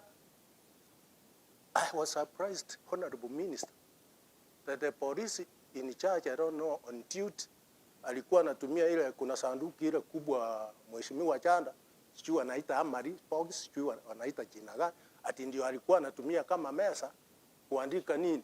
Kuandika statement. Nikajiuliza, hii ni Kenya? Na hapo message watu ndio wanakula marisasi. Watu wamekula marisasi hiyo message. Bwana IG, si ukitoka hapo acha gari moja huko message. Hiyo mambo ishi. Ama ni aje? Na ingine niliona Nyakoe hapa Kitutu Nyakoe, ambapo OCS seli yake ni ya mbao.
Kijana kuomba kazi. Nimekuja kuleta mchango wangu ni jinsi gani tutafanya tupate amani, tupate security, ndio watu wetu wakae vizuri, because where there is peace there is development. So hiyo issue ya machiefs nimekaa hapa chini imeniguza sana, because I interact with most of them. Waziri, Ikifika huko chini, hata unaelewa askari wanaogopewa na wanaheshimiwa, lakini chiefs hawaheshimiwi na hawagopewi, na ni lazima, nimekaakaa, ni lazima mtu akuogope ndiye akuheshimu. So vile walisema hapa tupatie vifaa vya kujilinda, hawakusema vitu straight. Wape bunduki, ndio maana akiita mtu anamwambia unaona kitu niko nayo, kaa chini ndio tuongee. Sio maneno mengine ataleta tufaa, kupea baga ni kifaa, sema tu wape bunduki wajilinde. Kitu ya pili, Bwana Waziri, hii ndio serikali sasa. Siku hizi chiefs, kitambo mwanasiasa alikuwa anaogopa chief ama assistant chief, lakini siku hizi chief ndiye anaogopa mwanasiasa kuliko vile yeye aliogopewa. Ndio maana ningekwambia Bwana Waziri, ukienda Nairobi na mtakaa chini na watu wako, muangalie tu vizuri. Kuna government programs. The reason as to why youths wanakuwa rebellion sana ni kwa vile unajua chief, mkipata program, chukua hawa wa train mambo ya housing, mambo ya health, so that hawa chief wakirudi huko kwa barazas, they are able to talk to residents. Ndio wajue kabisa. Unajua mwanasiasa anaweza kuja akiona kama shaa iko na shida kidogo, anasema anaongea kitu kingine. So wanasiasa hawezi kuja openly aongee ile program ya serikali kama chief anaweza ongea na wananchi wake. Na pia hizi programs unaweza pata tukifanya mambo zingine, unapata chief ako na watu ambao anaweza peleka mahali kwa sababu yeye anajua kubalance. But mwanasiasa hawezi balance. Atauliza tu, huyo mtu ni wangu, inakuishia hapo. Lastly, Bwana Waziri, mimi nikiwa hapa katika hii kaunti yetu ya Kisii, ningependa sana muangalie ile age limit ya assistant chief wakati wanafanya interview, because ukienda mbali unaambiwa uko na experience. Kama uwezi ajiri youth kama assistant chief apate experience kutoka their seniors, hakuna siku tutapata youths wakiwa assistant chief. Lastly, ningependa kupongeza county commissioner wetu. Issue ya bodaboda amehandle vizuri. Kindly wacha mambo ya bodaboda ya Kisii ipitie kwa administrative structures. Wa chiefs ndio wanajua bodaboda wanatoka kwao. Waweke pamoja, wapate viongozi. Hii issue ya kutumia bodaboda kuwapea reflectors kala fulani ina divide na inaleta insecurity hapa Kisii. Nashukuru sana county commissioner na watu wake wanafanya kazi mzuri katika hii county. Thank you very much. Asante sana. Elijah Nyarumi will represent people living with disabilities, please.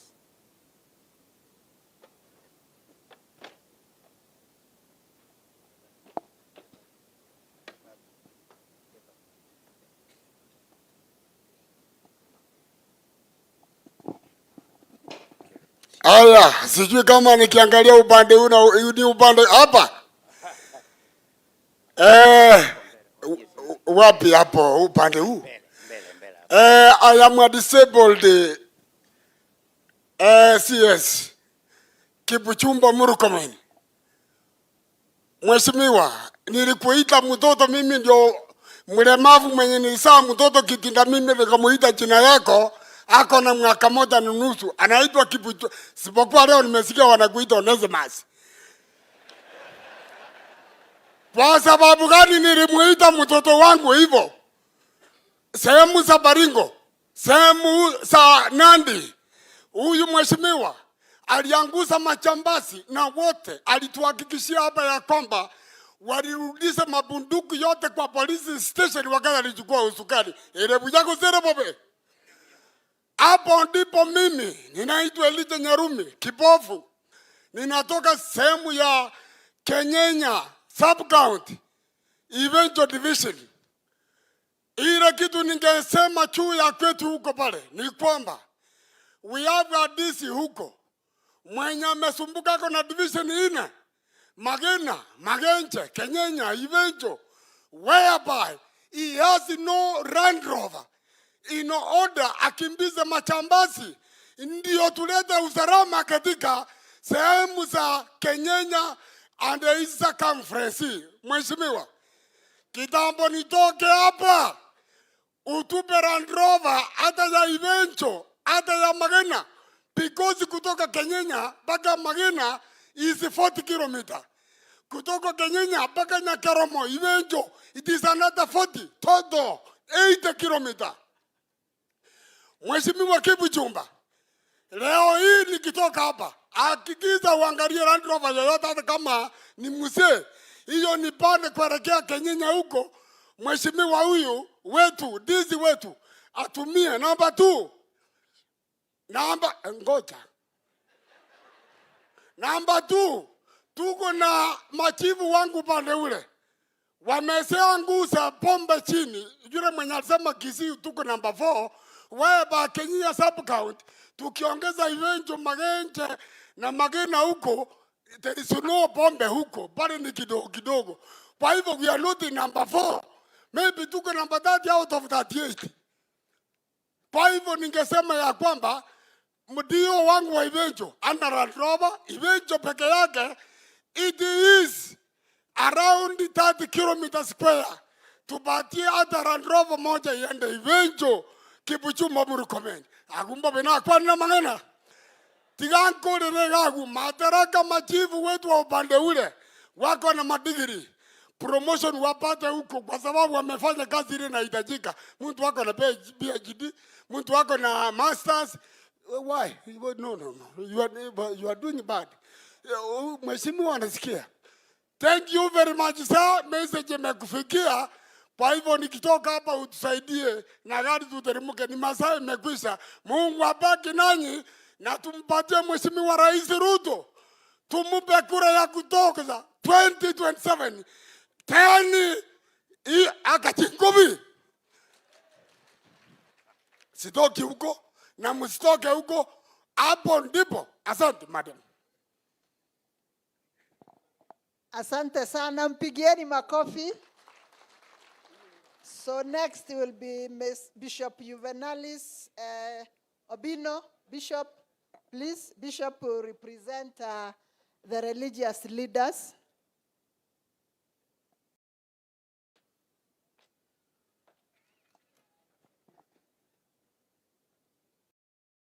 Bwana asifiwe.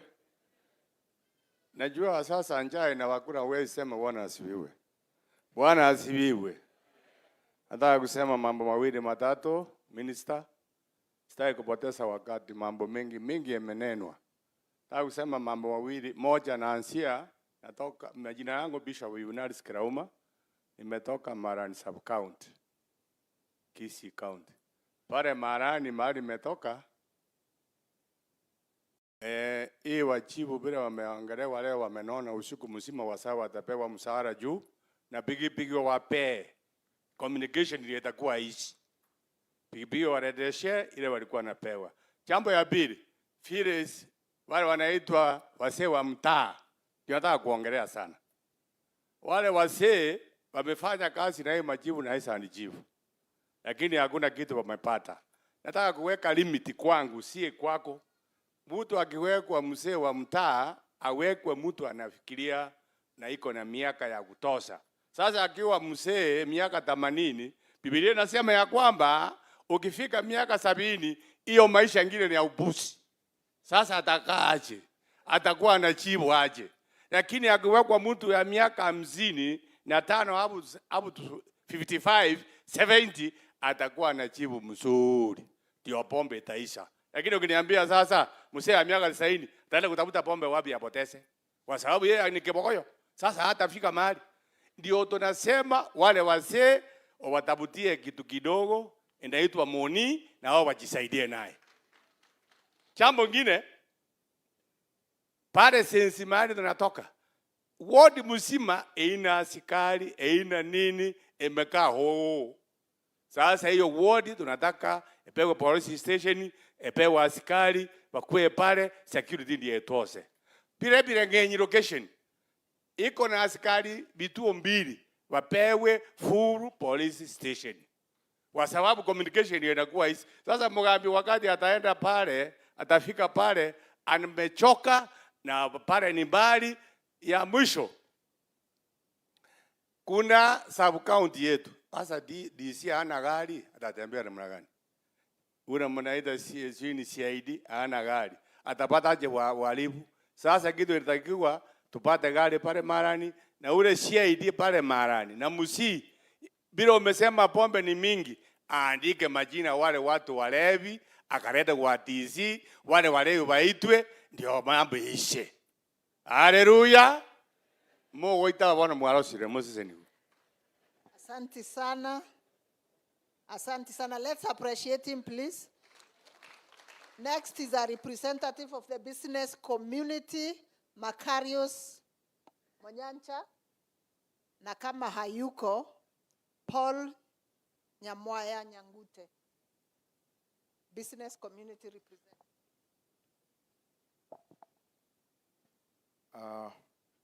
Mheshimiwa CS Murkomen, naibu mkuu wa polisi, viongozi wengine wa idara ya ulinzi na usalama, na washukuru nyote kwa kutupa nafasi hii, na nasalimia wanajukwaa nyote, amjambo.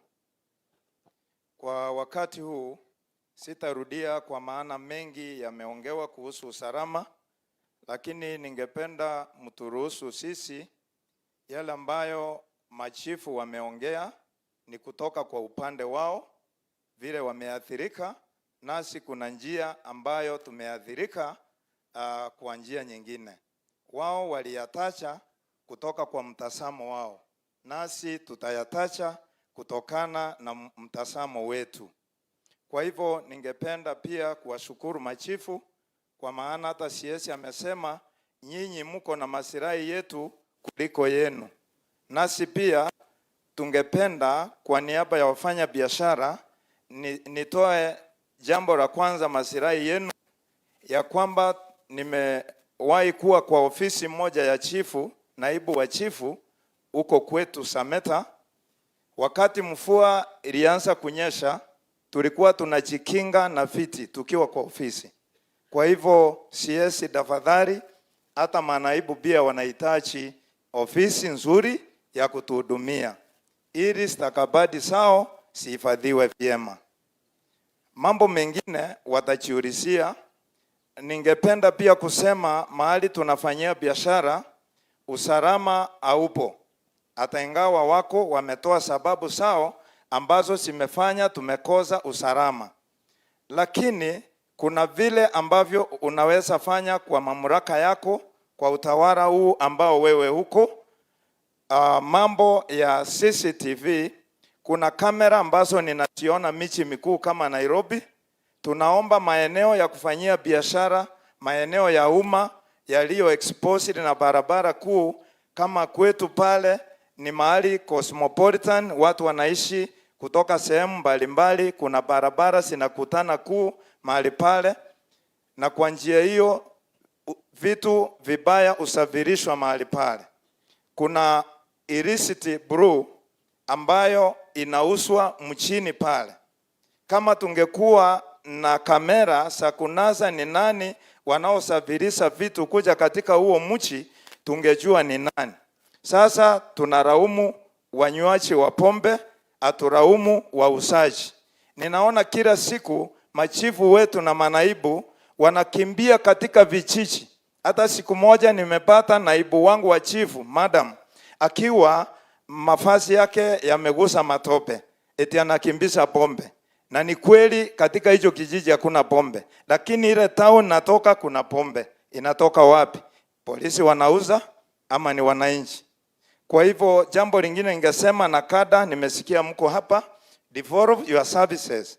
Muwe mahali at least kwa division, kwa sub county, ili tulete malalamishi yetu hapo, kwa sababu saa zingine tukileta malalamishi yetu kwa polisi hawana njia watafika huko, lakini wewe tukikupea unajua vile utawatuma watafute hayo madawa ya kulevya ambayo yako mahali tunaishi. Watu wanaogopa. Ni vile tu CS, nimeongea haya kwa sababu ulisema hakuna mtu ataathirika kwa kunena. You assured your chiefs and the police ya kwamba hakuna mtu atakuwa punished. Let me hope I'll not be punished out of what I've spoken. Thank you. Mpigieni makofi. Next is a representative of the community policing, Joseph Mabea.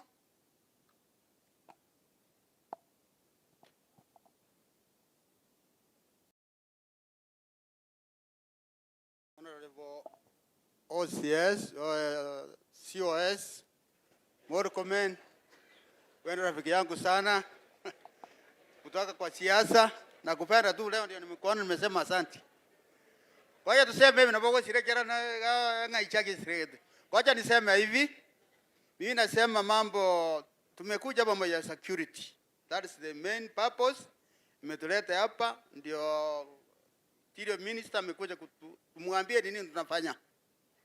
Mimi niseme mimi mwenyewe nimefanya community policing ya miaka mingi. Tango ya red, nguo ya red. Lakini tunafanya bila malipo. Lakini tunasaidia mwananchi na assistant chief na chief. Wakiambia nani kutafuta pombe, anapigia nani, mnapigia nani simu? Community policing ndio askari yenu wasiolipwa. Sasa kitu makosa ni moja, mheshimiwa CS, tukienda tuseme nimeitwa na assistant chief ama chief, tunaenda ku raid mambo ya pombe. Tunaenda ku raid pombe, tunachukua msikiwa na pombe yake, aiwe changa kwa Kangara, mkimchukua kwa police station, kwa ajili hatuna uwezo wa kumchukua kotini. Mkimfikisha tu hapo hivi, hapo askari anakashirika kwa ajili mfunja pangi yake. Mkirudi nyumbani na mguu, yana wapita na pikipiki anawaambia sawa mlifanya mzuri. Sasa hiyo vikwazo, hiyo maneno linafanya pombe situ kuendelea kwa Kisii yetu. Ya pili, ukienda kwa mtu wa pangi,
pangi haikuhusu Kisii.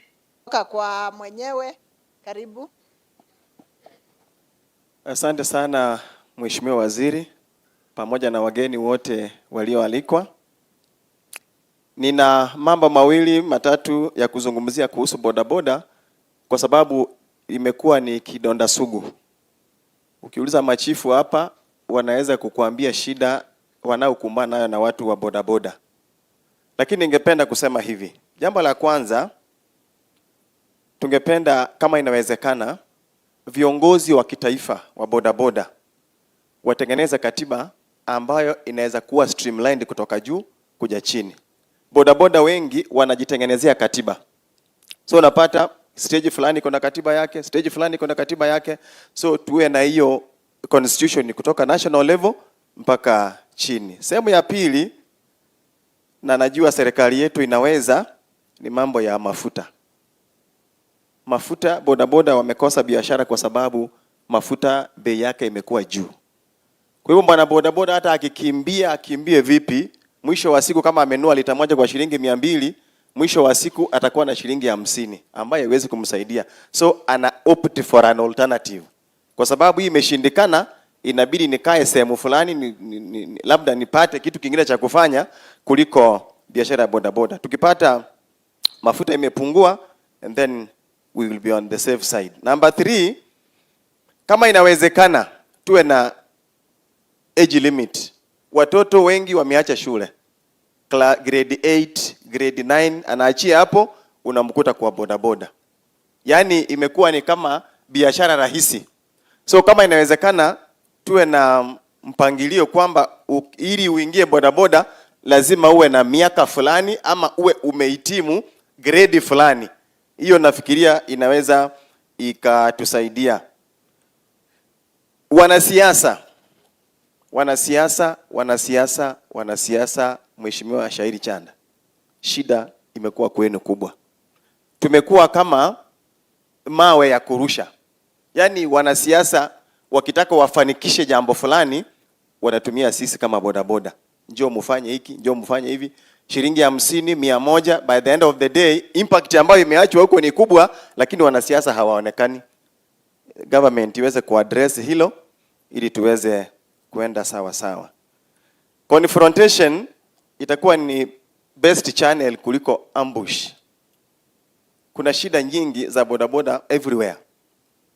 Unapata ni makabiliano ya maaskari pamoja na bodaboda.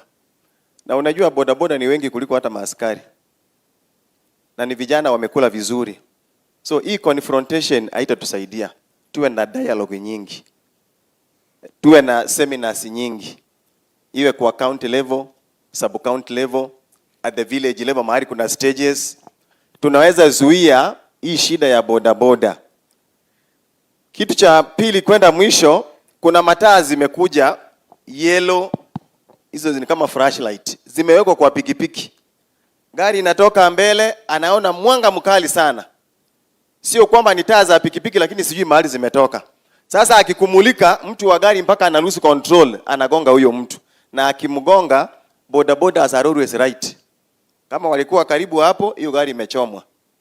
So kama kuna uwezekano hizo mataa ziwe regulated, taa ya pikipiki iwe taa ya pikipiki. Mwisho, hao watu wa dealers wa pikipiki bei zao zimekuwa juu sana. Bei imekuwa juu kiasi kwamba hawezi wakamudu. Serikali ingie kati, na nashukuru kwamba serikali imeleta pikipiki za ambazo hazitumii mafuta. Cost yake imekuwa ni chini sana. Kama zinaweza letwe nyingi, Kisii ziende every sub county, tutafaidika kwa sababu mafuta kama haitashuka basi hizo zingine zitatusaidia tuweze kujikimu na kupata chakula cha kila siku. Otherwise kwa sababu ya muda na shukuru, naweza kuachia hapo. Asante sana. So we have last two speakers who are university students. And I would like us to start with Mr. Supuki from Kisii University.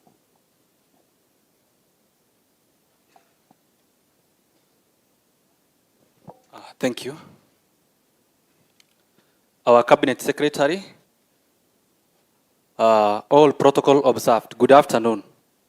Good afternoon once again. By the names, I'm Lemaragiti Sapoki.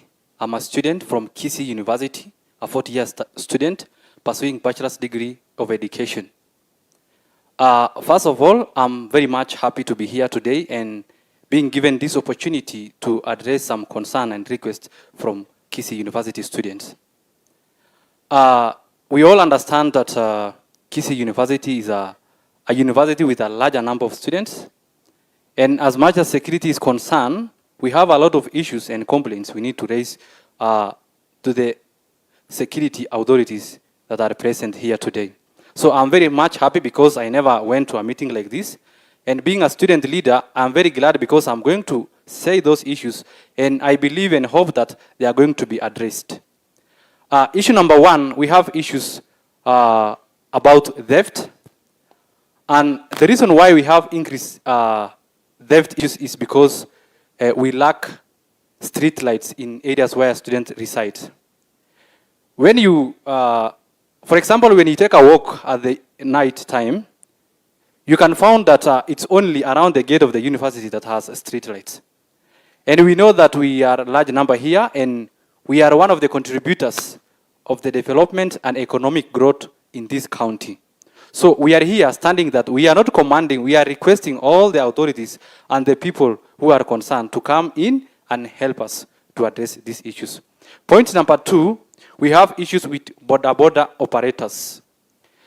There are cases whereby students are harassed, they are overcharged. For example, recently we received 8,000 students, and in that case, the main means of transport is border. So you can get a case whereby a student is charged 500 Kenya shilling from Kisii town to Kisii University, which you can only charge a student almost 50 to 70 Kenya shilling. The other issues is some students phones are snatched by the border operators. When you use a border to your resident, when you are paying the border, you know, we mostly use phone to pay. So at that time when you are paying, a border rider can snatch your phone. We have cases that we have filed right now in the university whereby student phones are snatched. The second concern I have is about drugs and substance abuse. That is local bureaus and the sale of drugs like bank, there is increase on them. So we are really requesting that we need help to mitigate those issues and also investigations to know the real suppliers and the people who are selling these drugs to students. The other issues is we need increased patrols. There are issues about insecurity which we talked, and I have had many people talking about them here today, that even during the night, student houses are broke. People broke into the houses. And we don't have, outside the university, some students live in areas where there is no security. There is no securities. So, hata ukipata hiyo time, someone broke into your house, when you try to call, you cannot get quick response. So we are really requesting that we can get quick response from the police and all the security officers so that we can able to tackle those issues about insecurities. The other issues is about accidents around the university roads. The road is in terrible, it's not in good condition. We want pedestrian walkways so that during the day, the student can have at least free transition in and outside the university. So those are our concerns as students, and we as student leaders, we are very much happy to the CS Interior for organizing this event so that we can able to raise this concern to you, and we hope that we can get the right consideration. I also have 2 requests to our CS Interior. One, internship and mentorship opportunities. We ask the Ministry of Interior to consider expanding opportunities under the programs like the Kenya Youth Program, the Kenya Youth Empowerment Program.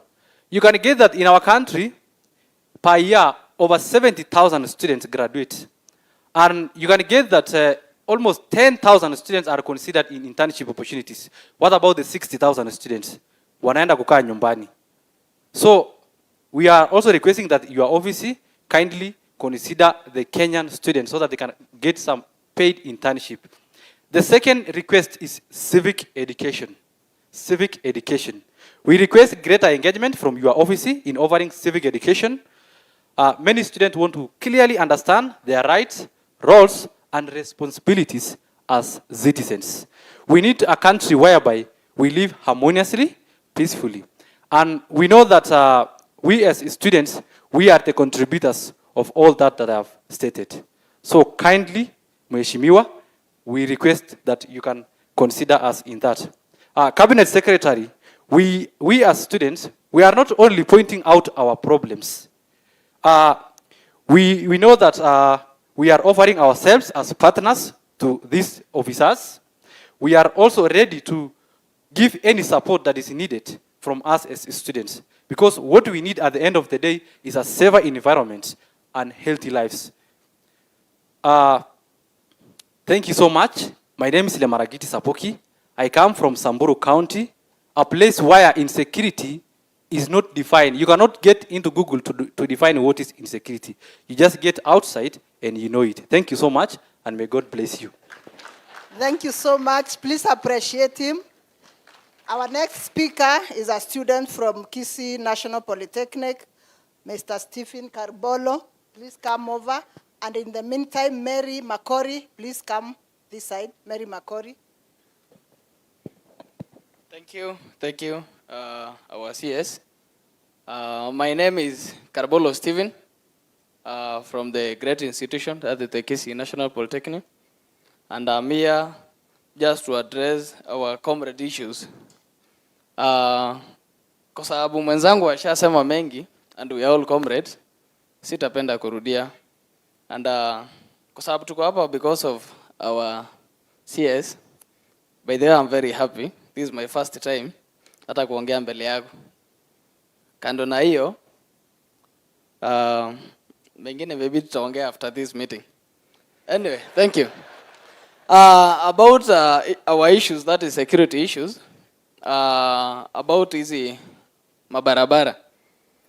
We don't have pathways where our comrades pass away. Wakati wanatoka shule, when they are winded or they are rentals, unaona hapo hakuna njia smart, and that is why tunapatana issues na watu wa bodaboda. Another thing, issue about security lights. Mali tunaishi ama where we settled, we don't have security lights, and that is why ikifika wakati wa jioni umechelewa umeenda kwa nyumba, unapata insecurity. Mtu anaweza kunach simu, ama hata saa zingine unaweza tupiga ngeti. Of which hiyo vitu hatujaizoea, but after all we are here just to raise our issues.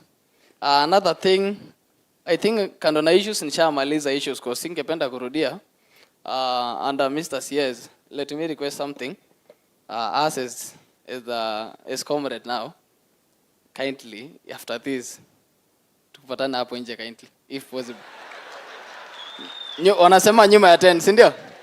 Although nimesikia mashida, kumbe mpaka hata machief na wao kuna issue zao. I thought ni sisi tu. But anyway, thank you so much. May the Lord bless you.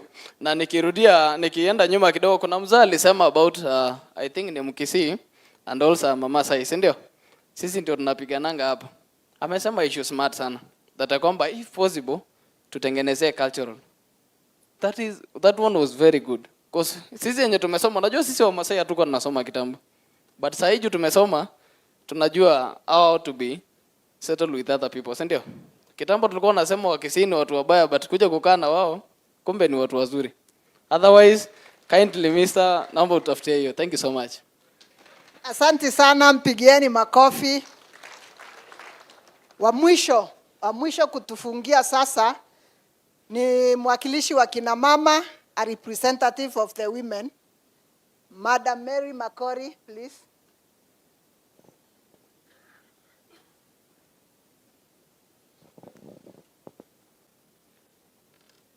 Asante sana kwa nafasi hii. Na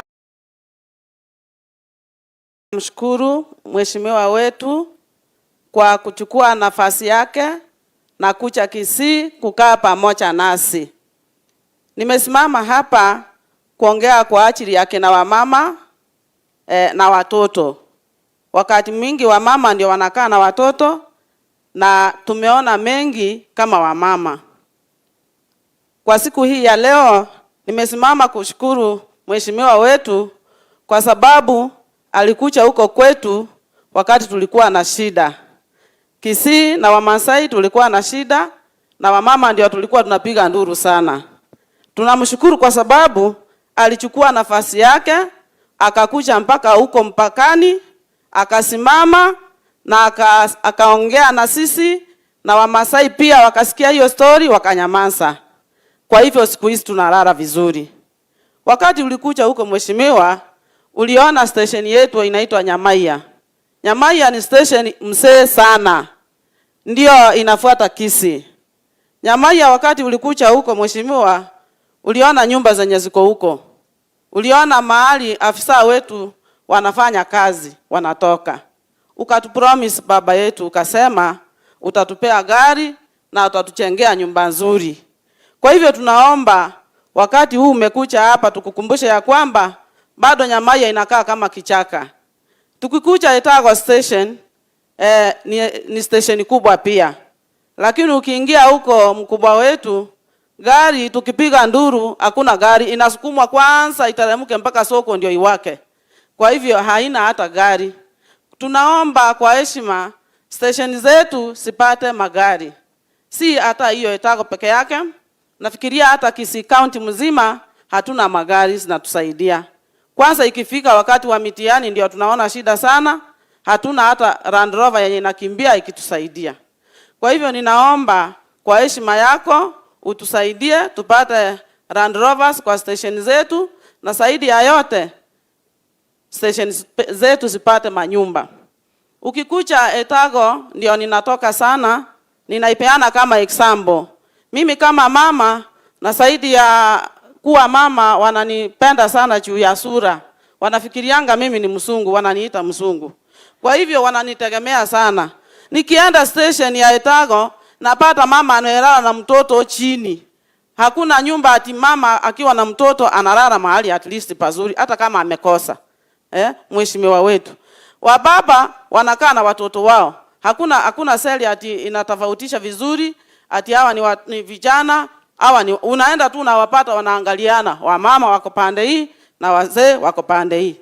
Kwa heshima yako na kuomba seli zetu hata kama wenye wanaenda huko ni wenye wako na makosa, lakini at least wapate mahali pa kukaa na wakati wanangojea wapelekwe kotini. Kwa hiyo ninakuomba kwa heshima yako utuangalilie hizo seli, hata ukikuja hii hapa Kisii haina kitu. Pia ni kama hizo. Tunakuomba kwa heshima yako uweze kuangalia seli zetu, utarekebishie ndio watu wetu waweze kukaa mahali pazuri. Tunakupenda sana na ninafurahi kukuona leo uso kwa uso. Mimi nakuona anga kwa TV. Sichawahi kuona. Ninashukuru kwa sababu nimepata hiyo nafasi ya kuweza. Ama nyinyi mmewahi muona? Si tumemwona leo? Na ni hapa kwetu Kisii. Usitoka hapa bila ndizi tuko nayo na chogoo yenye unaenda kukula. Utupende na sisi tunakupenda. Serikali yetu tunaipenda sana na tunaendelea kushirikiana na wewe. Na rais wetu ukienda umwambie watu wa Kisii wamependa, wamesema wanakupenda sana. Na vile nimetoka huko kwota nimewatangazia nikiwaambia naenda kuongea na CS. Kwa hivyo wamenituma wakaniambia niambie CS wetu tunakupenda na Kenya yetu tutailinda, tutaitunza tukiwa pamoja. Asanteni sana. Asante sana Mary Makori, mpigieni makofi.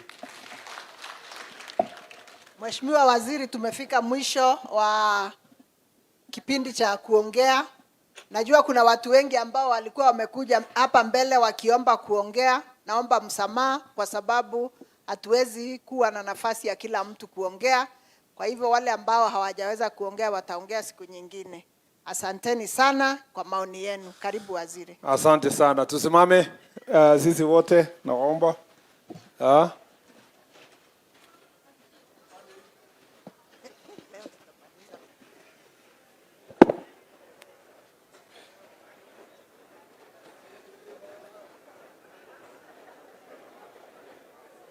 Asante sana. Please ketini.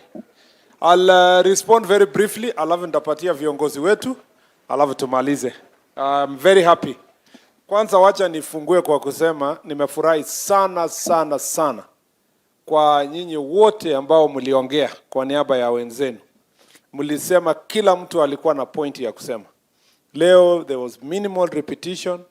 There was a lot of emphasis kwa mambo yenye yanahusu wananchi. Now everything was very good. This is one of the best Jukwaa la Usalama forums I've ever attended. Na nikisema hivyo nasema kama nimesunguka 39 counties now, including this one. So I must say you are actually number one in terms of addressing. Hata tukitoka mkutano unasikia kweli umejua shida yenye iko Kisii kwa aje na tunaweza suluhisha kwa njia gani. And that's why I'm really, really grateful. One of the things nimepata kwa jukwaa la usalama ni kwamba hakuna mahali nimeenda alafu nikakuwa the same. As a cabinet secretary, you learn a new thing everywhere. Na also, you go back to the office, ukiambiwa kulikuwa na maneno Kisii, unasema lakini siku ile walisema hii na hii. Sio ile yenye unasema Kisii wapi, kina nani hawa. Hata leo kwa niaba yenu, chief na assistant chiefs wenye mmeongea, wameniweka kwa sura yangu ama kwa akili yangu, ndio every time I think about Kisii, I know kulikuwa na ule chief, ule OCS aliongea na mambo kama haya. And this is the kind of interaction we want to have. Kabla sijajibu mambo yote ambayo imesemekana hapa, ningependa pia kusema yangu machache. Number one, ningependa kusema hivi. Kwanza, tuko hapa kama serikali. Sinyi wote mlisema nyinyi ndio serikali. Na tunajua wote tumekuja hapa, saa hizi Kisii mzima wanasema serikali iko na mkutano. Na shida zao zote za pombe, bangi, gangs, mashamba na nini, wanajua leo imesuluhishwa. So hata wakati unaenda home, chief anaenda kuulizwa mmesema nini kuhusu mambo yetu. Kwa hivyo sisi tuko na privilege. Ingawa tunasema tuko na shida mingi, hakuna gari, hakuna nini, hakuna hiyo. Kwanza kabisa sisi ni wale wachache kwa Kenya mzima ambao wamebahatika kupata kazi ambayo inalipwa na pesa ya Wakenya. Ukweli ama sio kweli? Sikuna job seekers wengi huko nje. Sisi tumebahatika sana. Na kabla hatujajitafutia mengi zaidi ya yale tuko nayo saa hizi, ni lazima tukumbuke kwanza tulitafuta hii kazi kufanyia nini. Ni kwa nini tuliapply kwa hii kazi? Mliapply ndio upate gari, upate allowances, mpate ofisi, ama was there a greater calling to taking this job beyond your personal interest? If there was no greater calling, then you are in the wrong place. Because this job yenye tunafanya, hakuna pesa inaweza lipa. Hakuna hiyo pesa kidogo askari analipwa inatoshana na vile ile bunduki anabeba na ile riski anaweka maisha yake. So you are in this job not because of the money. If you are here for the money, then you are in the wrong profession. You should have gone to do business. Yeah? Hii yenu ni public service. And that public service has a big component of sacrifice. Ni kujitolea. Wewe ni kama ule pastor ako hapa. Ni kazi ya umissionary. Ukiona pastor mwenye anahubiri injili vizuri, ni yule hakusema waje niende kanisa kwa sababu sijapata job ingine. Waje niende hapa ndachukua marupurupu kidogo nikiwa kwa kanisa. If the first responsibility of a church leader ni kucollect sadaka, huyo mtu atahubiri kweli? Sasa atakuwa na focus tu penye pesa iko na inajulikana. So the same for us chiefs, police, this is a calling. And when it's a calling, it's a high calling. It's beyond your personal interest. Yes, we will advance your personal interest, but you must understand that you've come here so that you can make a difference. Ukiwa wewe umekuwa chief kwa location fulani, assistant chief kwa location fulani, OCS kwa division fulani, na umetoka hapo na hakuna kitu unakumbukwa nayo, hakuna hata mtu analia kwa sababu umeondoka, watu wanasherekea, watu wanaulizana kwa location, imebaki mwezi ngapi huyu chief aondoke bwana? Watu wakisikia OCS amekuwa transferred, wanafanya party. Na sio wakora, wananchi. If, and I like, sometimes tukitransfer some OCSs, IG make transfers, ametoa OCS. Watu wanachukua matawi, wanapinga, wanasema huyu OCS haendi. Thank you very much. Na ni wananchi. Huyu OCS, that is the real litmus test that that person was the servant of the people. Yeah? Ukweli ama sio kweli? Yeah. Lakini ukipata mtu mwenye akiondoka hivi, the entire village wanapiga makofi. Wanasema thank you. Unajua tunaenda mahali wanasema afadhali kutokuwa na kama hakuna OCS mwingine waje tu huyu aende tukae kivyetu. You know? You must understand that. Chiefs wenye wako hapa, wenye waliandikwa kazi 2 years ago wako wapi? Wenye bado hawajalipwa salary, wengine nini? Yeah. Nani ameandikwa kazi 2 years ago hapa?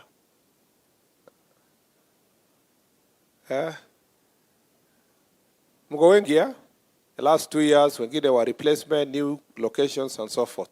And so forth. Ketini. Sasa wewe chief. Wewe ni assistant chief? Wewe ni assistant chief?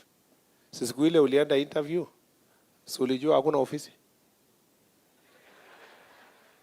Si ni kweli? Si ulikuwa unajua hakuna ofisi? Na hata ulijua hakuna gari? Na hakuna extraneous allowance? Na hakuna bunduki? Please. Lakini siku ule ulienda interview keti tu. Wakati ulienda interview, uliulizwa hata hiyo swali. Kaambiwa sasa, wewe chief, wewe assistant chief, utafanyaje hii kazi na hakuna gari na pia hakuna ofisi? Ukasema mimi I am very creative. I can work anywhere. I work under minimum supervision. Si namna hiyo? Ukaulizwa lakini utafikaje ile side ya sublocation ama ile side ya location? Ukasema mimi wanatembea hii area yote hii. Gari ni ya nini? In fact it makes me feel nikuwe more healthy kama natembelea watu yangu. Mulikuwa watu 10 kwa interview. Panel wakasema wacha tuchague huyu mwenye anaweza tembea kwa mguu na anaweza fanya kazi anywhere kama amebeba stamp yake. Ukweli ama sio kweli? Siku yenye ulifika ofisi ukaanza kusema hii kazi gani, hakuna motorbike, hakuna ofisi. Na kwa interview ulisema I work in any environment. Ukweli ama sio kweli? Hata hivi vijana wako saa hizi hapa. So recruitment itafanyika hivi karibuni. Unaona mtu anakuja kabisa anakuambia mimi natoka minority communities, nikienda kukimbia huko siwezi pata nafasi. Lakini kama kuna affirmative action, please ongelesha IG anisaidie. Akisaidiwa, alafu anasema niko tayari kwenda mahali popote. Mimi niko naenda Kibish, nitaenda Elwak, nitaenda Boni Forest, nitaenda Ilret. Niko tayari kutumikia nchi yangu kwa sababu ni utumishi kwa wote. Anapata nafasi, anaenda kikanjo. Before graduation ashapigia MCA, mbunge, governor, everybody he knows. Anamwambia jameni, bado mimi ni mdogo kabisa. Mnitafutie transfer, mnitafutie posting mahali iko karibu na nyumbani. Amesahau siku ile alikuwa anaomba kazi. Na hiyo ni tabia ya binadamu. Hata mbele ya Mungu unaomba, unasema Mwenyezi Mungu, ukinipatia kazi, salary yangu ya mwezi ya kwanza nitatoa yote kwako. Lakini ikifika mkono unasema Mwenyezi Mungu, si unaona hata watoto wanaenda shule, unaanza kudebate. Na Mwenyezi Mungu anamwambia, si ukubali tu Mungu nikulipe polepole, bado niko hii kazi. Bado niko hii kazi kwa miaka mingi. So you need to remember your job, that the first call is to serve. And you must serve diligently. You need to understand your work. And I'm very happy with most of the chiefs who spoke here. Muna understand kwamba you have a job kwa housing. Kuna maneno ya SHA inaendelea. Ukuwe umepata training, ujue SHA inakuwa registered aje. Inalipa aje. Watu wangapi kwa location yako wameregister. Si ati ukifika hapa unasema hata sisi tumesaidia serikali kuregister SHA. Ulisaidia serikali ama ulifanya kazi yako? Si umefanya kazi yako? Kwani wewe unawezaje kuwa location yenye watu yako hawajaregister SHA? Yenye kuna farmers hujaregister? Yenye kuna health people ambao hawajakuwa tested by health promoters? It's part of your calling to make sure that your location and sub-location is properly served because they have a diligent chief and assistant chief. So you need to understand your job. Useme, this is my job, this is my calling, I must make a difference. Ukiwa chief kwa location fulani unajiuliza hii shule iko aje? Wewe sio ati mnasimamia mashule, lakini wewe ndio unasanya watu yako useme jameni, tunataka kuongea na mheshimiwa. Tunataka hii shule tuongezewe classes. Watoto wetu wanasomea mahali pabaya. Haya, wewe ndio unaorganize watu yako. Unasema barabara hii sio mzuri, mwaka huu tungetaka ikuwe priority. Usiseme hiyo ni ya mheshimiwa na hiyo ni ya CDF. Because you are the leader kwa your locality. You must understand kwanza, wewe ni kiongozi. Leadership. And a leader leads by example. You know, you must be in front of the sheep na kondoo inakufuata. The Lord is my shepherd, I shall not want. Si namna hiyo? He makes me lie in green pastures. Yeah? And you know, so you must lead your people to green pastures. You must lead them to water. They must finally say, surely goodness and mercy shall follow me. Sindio? Kwa sababu of the work you have done. Leader. Usikue a butcher. Kuna the Lord is my shepherd. Lakini kuna the Lord is my butcher. Tofauti ya mchungaji na ule wa butcher anaitwa nini? Mchinjaji. Inaitwa hivyo? I know it's a corruption of Kiswahili, lakini tuseme mchinjaji. Mchungaji na mchinjaji. Sijui wewe chief ni mchungaji ama ndio mchinjaji. Sasa zingine tunasoma kwa habari kwamba bwana chief, kuna chief alifukuzwa, alitoka kwa nyumba ya jirani, alipatikana akikula kondoo, ameruka dirisha, amebeba longi yake mkononi, amekwenda. Huyo chief ni mchungaji ama ni mchinjaji? Yeah. So you must understand that you are the shepherd. You must lead by example. Example number 1, you must have knowledge. Understand the subject matter. Understand the things you are supposed to do. If you don't understand, na uende baraza, ukiulizwa chochote kwa location, ujui anything, wewe kwanza lose leadership. Ukiona mkutano yenye chief ako, lakini kuna kajamaa mwingine anakaa kona, ndiye anaulizwa maneno kwa community. Chief akitaka kusema, hebu kaa chief kidogo, wacha tusikie huyo mzee wa busara atushauri kwanza, ndio wewe sasa useme yako ya crown, lakini huyo kwa hiyo location, that mzee is the leader, the chief ndio ako office. The wrong person is in the office. Actually the right chief ni ule mzee ana consultiwa na kila mtu kwa community. So you must be ahead of your sheep. You must be ahead of your people. You must always seek knowledge. You must seek ways. Don't wait for government to take you for training. There are many ways you can train yourself. Your time unatumia kwa TikTok na whatever, you can go to many open sources kwa YouTube, kwa Google, yenye iko na a lot of material yenye unaweza kujiongezea knowledge kama chief. Hata kama hujasoma, sasa hata hiyo ni rahisi. Unaenda kwa YouTube unasikiliza. You just search. Explain to me about SHA. Kuna ingine hata inaitwa ChatGPT. Siku hizi hata unaweka tu sound hapo, inakuambia SHA is a program started by the government of Kenya, it's being implemented like this. You can always, there is enough places to get knowledge. Si namna hiyo? Kuna chief ajui nini inaendelea kwa location yake? Kuna chief ajui anything? Si chief anajua kila kitu? Ukweli ama sio kweli? Hebu tuambiane ukweli. Si chief anajua kila kitu? Si ni mtu ya network huko nini? Anajua changai inauzwa wapi? Nani anauza? Nini? Hakuna kitu chief ajui. Chief ndio ule anasign ile karatasi ya watoto kupata ID. Ukweli ama sio kweli? Uliza chief. Nauliza huyu kijana. Huyu kijana ni wa Samuel ama ni nani? Anakuambia hii kijana ni ya Samuel lakini Peter anafikiria ni yake. So tumemwandikia Petero tu kwa sababu yeye ndiye anakaa na yeye, lakini mtoto mwenyewe ni ya Samuel. Kwa sababu chief anajua kila kitu kwa village. Ukweli ama sio kweli? Sasa wewe chief usiende baraza, uulizwe swali na wananchi na useme sijui. Ati unaulizwa na hii SHA. Chief, tueleza sisi hii mambo ya SHA vizuri.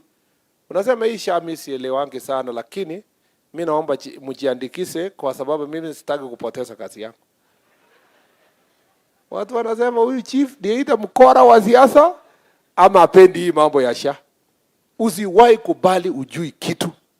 Ukiulizwa kitu unasema hata yenye iko ngumu. What is Pythagoras theorem? Unasema the explanation has changed in the recent past, but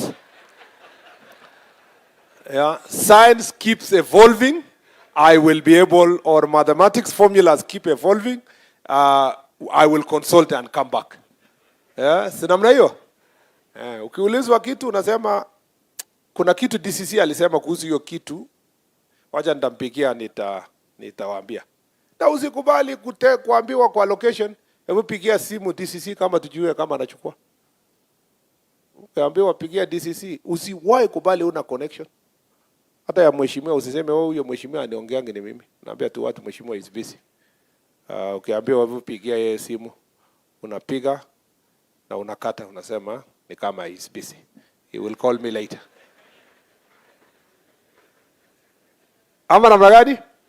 Alafu baadaye unaambia mheshimiwa bwana unaniaibisha bwana. Ni mambo tu ya hapa area, hata nataka kukusaidia tu solve hii maneno. Ataelewa kwamba wewe ulikuwa unafanyia kazi. Kama ujui kitu, tembea na kijana mwenye anajua ama mzee kwa village. Kwa baraza, ukijua hiyo ndio maneno tunaenda kuongelelewa. Mambo ya succession. Ujui vizuri succession procedure inaenda aje? Tembea na mtu anajua. Fika pale unamwambia, unaambia baraza, niko na mambo mengi leo. Lakini kabla sijasema, kuna mtu nimetembea naye aseme machache. Wakati huyo anaongea wewe unachukua notes. Namna hiyo. Unawacha aongee dakika 30 hivi na watu wamechoka karibu waende. Unasimama unasema niko na maneno mingi kuliko huyu jamaa, lakini kwa sababu masaa imeenda kwa the next baraza. Lakini unajua watu yako wamekuwa empowered. Si namna hiyo? You must be creative. You are ngao. Kuna vile utaenda mahali useme ujui. Watu wanasema kama chief, kama huyu anajua hii mambo yote, kama chief sasa angekuwa na nafasi jameni, si angetuambia mengi sana. Watu wanasema chief yetu ako na connection. Chief yetu anajua. Na chief yetu ni mtu tunapenda chief yetu kwa sababu sio mtu ako na tamaa. Hata anakubalia wengine wa shine. Kumbe huko unajua jojote, lakini tunasonga mbele namna hiyo. You have to be creative. And that's just one example. Always seek knowledge. Seek to understand your subject. Be ahead of the people you lead. Number 2, you have to be a leader of integrity. You have to be a leader of integrity. OCS, hakuna vile you will win the people of your division if you are not leading by example. If you are not leading by example. Bora tu watu wanajua umeshikana na mwenye anauza bangi, wewe unapata kati yako, heshima yako inaishia hapo. Hata watu kureport to police station, they will never come. You know? If people know that, now I like the madam who spoke about the traffic challenges. She spoke comprehensively and she was not defensive. Amesema tuko na shida ya mambo ya kitu kidogo. Afande anapewa kakitu. Wakati anaona insurance kama ime-expire, inategemea incentive imekuwa, hata insurance ile expire last year inaendelea, inategemea afande bila ameona. Na amesema ukweli kwamba some of these challenges can be dealt with if we leverage on technology. So we must face, thank you very much, we must face the reality that you must be a person of integrity. And as I said earlier, the values that you profess. Kama wewe chief, familia iko na bibi mbili, na during succession unaandikia familia ingine because watoto yao wamesoma na wako na pesa na umeumiza ile ingine. Hakuna integrity tutakuwa nayo. Watu wanajua tu ni chief wa mlungula. So we must appreciate the people of integrity and therefore confront corruption. because that is the thing yenye inatuumiza hapa chini. We must, all of us, OCSs, you are the leaders. You are the leader. Police station is the final center. You are reporting your crimes. As the leaders who face these challenges every day, you must be also the leaders in fighting corruption and instilling principles of integrity in the National Police Service. Tumeelewana? Tumeelewana? So unaona ya wale chiefs ni wale wale tu. Saa 9 eh? Saa 9 usisahau. Chiefs tumeelewana? Nataka wakitoka huko wanaongea tu hivi. Asante sana DIG. Kuna mambo ambayo tumekubaliana hapa na nyinyi mmeleta suggestions. The ones we have to deal with kwa hii county. Hii kitu ya boda boda inatusumbua. So we'll speak to the leaders, but we need to go back home and organize our boda boda sector. OCSs, mkisaidiwa na ACCs and the sub-county security team, let us call for barazas and meetings with boda boda sector, including their leadership. Yeah? Let us give them a role in our security arrangement. Yeah? Hata tukiwa shule, ule mtoto anaongea mingi na anasumbua na ana lead kwa nyuma huko, anafanywa kuwa prefect. Ukweli ama sio kweli? Analetwa hapa mbele, sasa yeye ndio anaandika watu wa kuongea. Sasa anakuwa disciplined na wale gang alikuwa anaongoza wanakuwa disciplined. Let us find a way of reorganizing the border border. I will also speak to NTSA so that they work with us to organize this border border sector. Are we together? We need to make sure that the border border sector is properly organized. Kwanza, we work together with the Transport Ministry and NTSA to make sure that border border sector in Kisii, as a matter of urgency, is put in certain level of leadership. In other counties, border border people speak. Nilikuwa Kirinyaga the other day. The chair akiongea kwa hapo, ACC ana confirm, DCC ana confirm vile they work together. It must be the case also here. We must arrange here. Mpaka tuibaki watu wachache ambao tunasema ni huyu na tukiwastaki wanaingia kwa laini. Wale pia wakora, watu wa sungusungu, chingororo, amachuma, wenye wanajificha kwa boda boda, we must get them out. Those who want to do criminal activities. If the border border sector is organized, they will even have better working relationship with the universities. He is snatching your phones from students. Students are being overcharged. They will understand these are our customers, and they will treat them in the manner in which that they are supposed to be treated. So there is a bit of leadership organization on the border border sector. We want to have official reflectors in the border borders wanatumia. We want to ensure that they have helmets. So this leadership in the border border sector, I was trying to do it when I was in transport. But now we need to support the Transport Ministry and work with them together with NTSA to see how best we can organize and give them responsibility here, including making sure that everybody who is operating must be in a SACCO. And that SACCO must present their uniform as a SACCO. Tumeelewana? Tuwachane na ni kama amjaelewa hii maneno. Is that not the direction we need to go? We want to hold the border borders. Uniform yao ikuwe ni uniform ya SACCO. Isikuwe uniform ya siasa. Ati mtu anataka kupatia goons a particular group. That sasa wanavaa hivi, wanapiga watu, wanapeleka watu nyuma ya town, wanatorture people. No. And we cannot surrender any part of Kenya to gangs. We cannot. It doesn't matter who is doing it. It doesn't matter who is doing it. We must make sure that we get rid of this madness. Wacha niwaambie wewe chief na assistant chief. Sikia, nyinyi ni watoto wa hii county. When all is said and done, OCS will be transferred, minister will be changed, sijui nani, OCBD atatoka, ACC atatolewa. There are only people who are probably going to retire here and be buried here. Ni chief na assistant chief. We must take the proper initiative out of love to our own people hapa nyumbani. Kuambia if we train our children to become gangs, it will be the place hapa Kisii itakuwa ni mahali ambapo watu hawataona amani na ni watu ambao wako nyumbani pale. Cases ya defilement itaenda juu, gender-based violence itaenda juu.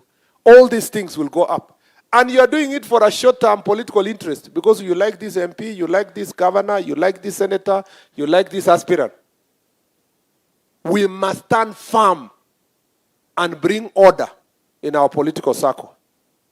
I don't want to brag, but you know, in my county we have problems ya banditry na tunapambana nayo. Lakini what I like about my county, since I was a senator, governor yenye tulikuwa nayo, leaders who are there now, there is nobody who has a single group that he calls his gangs. Na all leaders wanaendanga baraza moja, wanaongea na kutoka. In fact, a sitting MP ama governor sometimes anachotea aspirant. Wanapiga story, anapatia lift, wanaenda. Here, even to sit on a podium like this, some counties, a number of counties in Kenya, the political environment is being extremely polarized.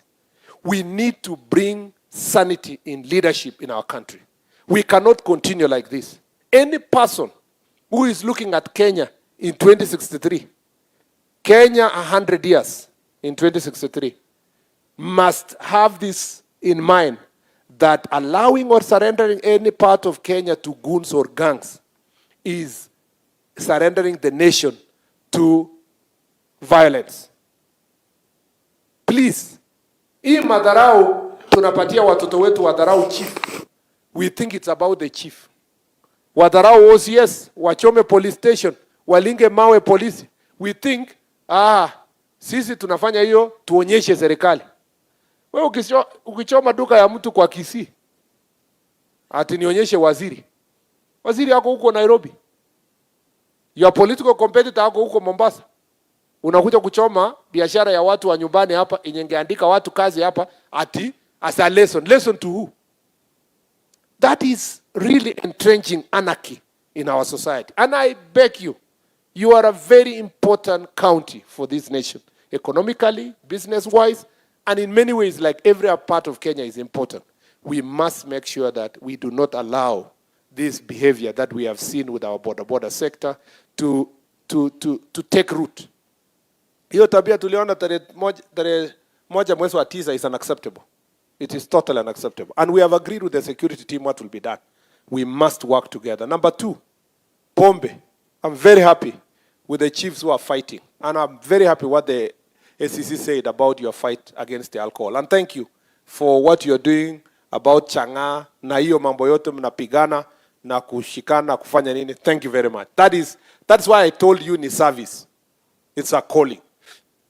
Tuko na shida ya ethanol kutoka huku nje. Please, OCSs, that is your job. You can't tell the chiefs wafukuzane na ethanol yenye na move from one corner to another. It is your job also to make sure that these characters who have been selling this adulterated alcohol are apprehended. Tuko na jamaa moja hapa, sijui anaitwa nani. Ana yeye ndio gwiji ya mambo ya, sijui anaitwa chief ama chef. Ama ni Jeff. Sijui ni chef, ni chief ama Jeff. Ata kwa hii town. Ata amesema he is untouchable. Because askari wakikuja anawalipa. Sijui ati nini anane. Sasa mwambieni yeye hiyo masiku zimekwisha. Atafute biashara nyingine. Mmesikia what we have said? Atafute biashara nyingine. Na huyo mama anafanya kazi na yeye, amwambie huyo mama pia atafute biashara nini nyingine. Auze mtumba badala ya kuuza banki. Today declaration ya Kisii leo, that business has come to an end. It doesn't matter kama amelipa magistrate, amelipa judge, anasema ako na OCS kwa mfuko yake, ako na kwa mfuko, ako sijui na mwanasiasa kwa mfuko. Today is the last day and it's the day of the Lord. He should look for another business. Na DIG will confirm that later when he speaks. Hiyo tumesema kwa heri, bye bye. Aimbe ile wimbo ya sitarudi Misri. Atafute biashara nyingine. Tumesikizana? Alafu ya tatu, mambo ya defilement. Hakuna vile tutamaliza defilement msipotusaidia kama chiefs na assistant chiefs. We must sensitize the community about the danger of hiding cases of defilement. Na hakuna kumaliza cases za defilement kinyumbani. Yeah? Ati kienyeji hapa nyumbani, ati ni baraza, ati walikubaliana. OCS, please. Don't come to a meeting like this na usema, unajua wale walikubaliana wakasema tumalizie nyumbani. Au unawezaje kubaliana defilement of a mtoto ya 9 years, 11 years, 12 years? Walikubaliana aje? Watu wenye wanakubaliana peke yake ni above 18. If a lady comes to police station, report na she's 25. Amekuja kureport police station akasema I was raped. Yeah? And then arudi aseme nilidanganya. At least you can say she's using a mind. Yeye mwenyewe ni above. Lakini hakuna mtoto below 18 years who has a right kukubaliana on anything. Because they don't have the mind. They don't have the capacity to have sex. Any kind of sex she has with anybody is known as defilement. Tumeelewana? Of course, there is some complication where they are all young, they are 16, 17, boy and girl are both 16, 17. That's a different complication, and the courts have been struggling to deal with that issue because the question is who defiled the other. But, no, that's as a matter of fact. But where one of them is above 18 years and another is below, the one below 18 years can never have given any consent. So the one who is above 18 years is automatically supposed to be charged for defilement. Naende jela for the many years. It is not an excuse. Nasikia watu wengine wanakuja kusema, huyo msichana anakaa na baba yake peke yake kwa nyumba. Sasa mzee angefanyaje? Alikuwa amelewa na hakuwa kabisa he was not sure. Na huyu ni step daughter sasa. Alikuwa amevaa skirt ile kafupi. Sijui alikuwa sijui nini. Please, tusitafute excuses. As they said, we were speaking with Masengeli here. As they say, if a hyena wants to eat its own children, what does it say? It says it smells like goat. To give, yani ile ndio kutoa ile ndio atoe ile inaitwa conscience. Atasema huyu ananuka kama mbuzi. Those excuses you are giving cannot be accepted. Ati ni culture ya sehemu hiyo, ni kwa sababu bangi sana iko sehemu hii. We police officer umekuja sehemu fulani unaambiwa defilement mingi, unasema hiyo ni shida ya upande ule. I think there is a place we went. Then somebody said, cases ya defilement mingi sana hapa mkubwa, ni kwa sababu chakula iko sawa hapa na watu wamekula. Ati watu wamekula vizuri, choto iko juu. Is that an excuse for defiling a child? Please, those itikadis and those arguments, we must never entertain them in the society. Let's deal with case of defilement for what it is. Wale wa mama wanapigwa na bwana zao, usiseme, unajua Mkisii ni mtu wako na hasira, ni hasira tu ya Mkisii ndio ilifanya. Ati alikuwa na discipline bibi yake. That is not an excuse, chief. Na OCS na this team. Anybody who beats another adult, there is no license anywhere for a man to discipline his wife using violence. And because of this, kuongea maneno ndio tunafika penye tumefika. Ati ilikuwa ni uchawi walikuwa wanaondoa. Please, those excuses should not be there. The last thing I like to highlight ni mambo ya land issues. Land issues hapa is a big issue, and it's a conversation that when we are writing Vision 2063, or the vision of Kenya, kwenda mbele huko Kenya in 100 years, we need to dream that in the next 30 years, Kisii, all the people will be living in one area and there will be big land for farming. You need to start thinking to shift the mindset. Land consolidation, people will live in one area, they will farm the rest of the land. Because if we don't do that, this is going to be a rural slum. If you overfly Kisii, kila mtu wako tu kona hapa kona hapa kona. Mtu akioga kwa hii nyumba ingine, maji inamwagia mwenye wako hiyo nyumba ingine. It must stop. You know, it must stop. We must find a way. And that's not my job, of course. And it is our job collectively as a country. But what is our job is to ensure that land disputes are being solved using legal processes. I agree with those who have said tupatie skills chiefs, ACCs na wengine ndio wasaidie kwa alternative dispute resolution. I agree also that succession processes are taking long to gazette. And I think that is something we must take with the lands ministry. Kwa hivyo mambo hayo yote ni ya mambo ya wananchi wa Kisii na kuna mambo mengine mengi ambayo sijakuzia. Sasa wacha niseme ile nyinyi mmesema ya welfare yenu. Mambo ya magari, it is true. Transport is a big problem. Many of your police stations don't have cars. Sub-counties yenye haina magari. Hata saa hii mnaniambia, ule mzee alisema hapa tengeneza hii division tangaza. Yes, naweza tangaza. Lakini hakuna gari ya ACC. Hakuna ofisi. Hakuna AI. You know? Saa hii naweza tangaza ya chief na assistant chief. But you see, akikuja hapo, hakuna salary. Wengine bado wanangojea for 2 years. So, there is also planning that we have to do. On the vehicles part, there is a procurement ongoing. We hope itamalizika before the end of the year, ndio tupate magari ya kuweza kudistribute kwa various places. We will also relook at the issue of motorcycles to see what we can do to help our chiefs and to make access. Tumekubaliana mpaka hapo? Wenye wameumia sana ni ma-ACCs. ACC wameumia. ACC wameumia kwa sababu wako katikati somewhere hapa. Na zamani DO ndio alikuwa mtu ya Land Rover. Siku hizi ACC ni ya bodaboda. Ukiona mtu ako na uniform kwa bodaboda, chances are ni ACC ako anaenda kazini.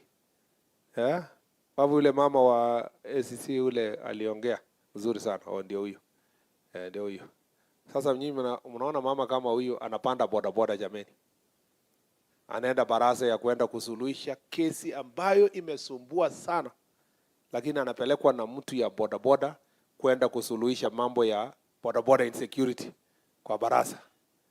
Sasa ule jamaa anaendesha anamwambia ofisa shika vizuri.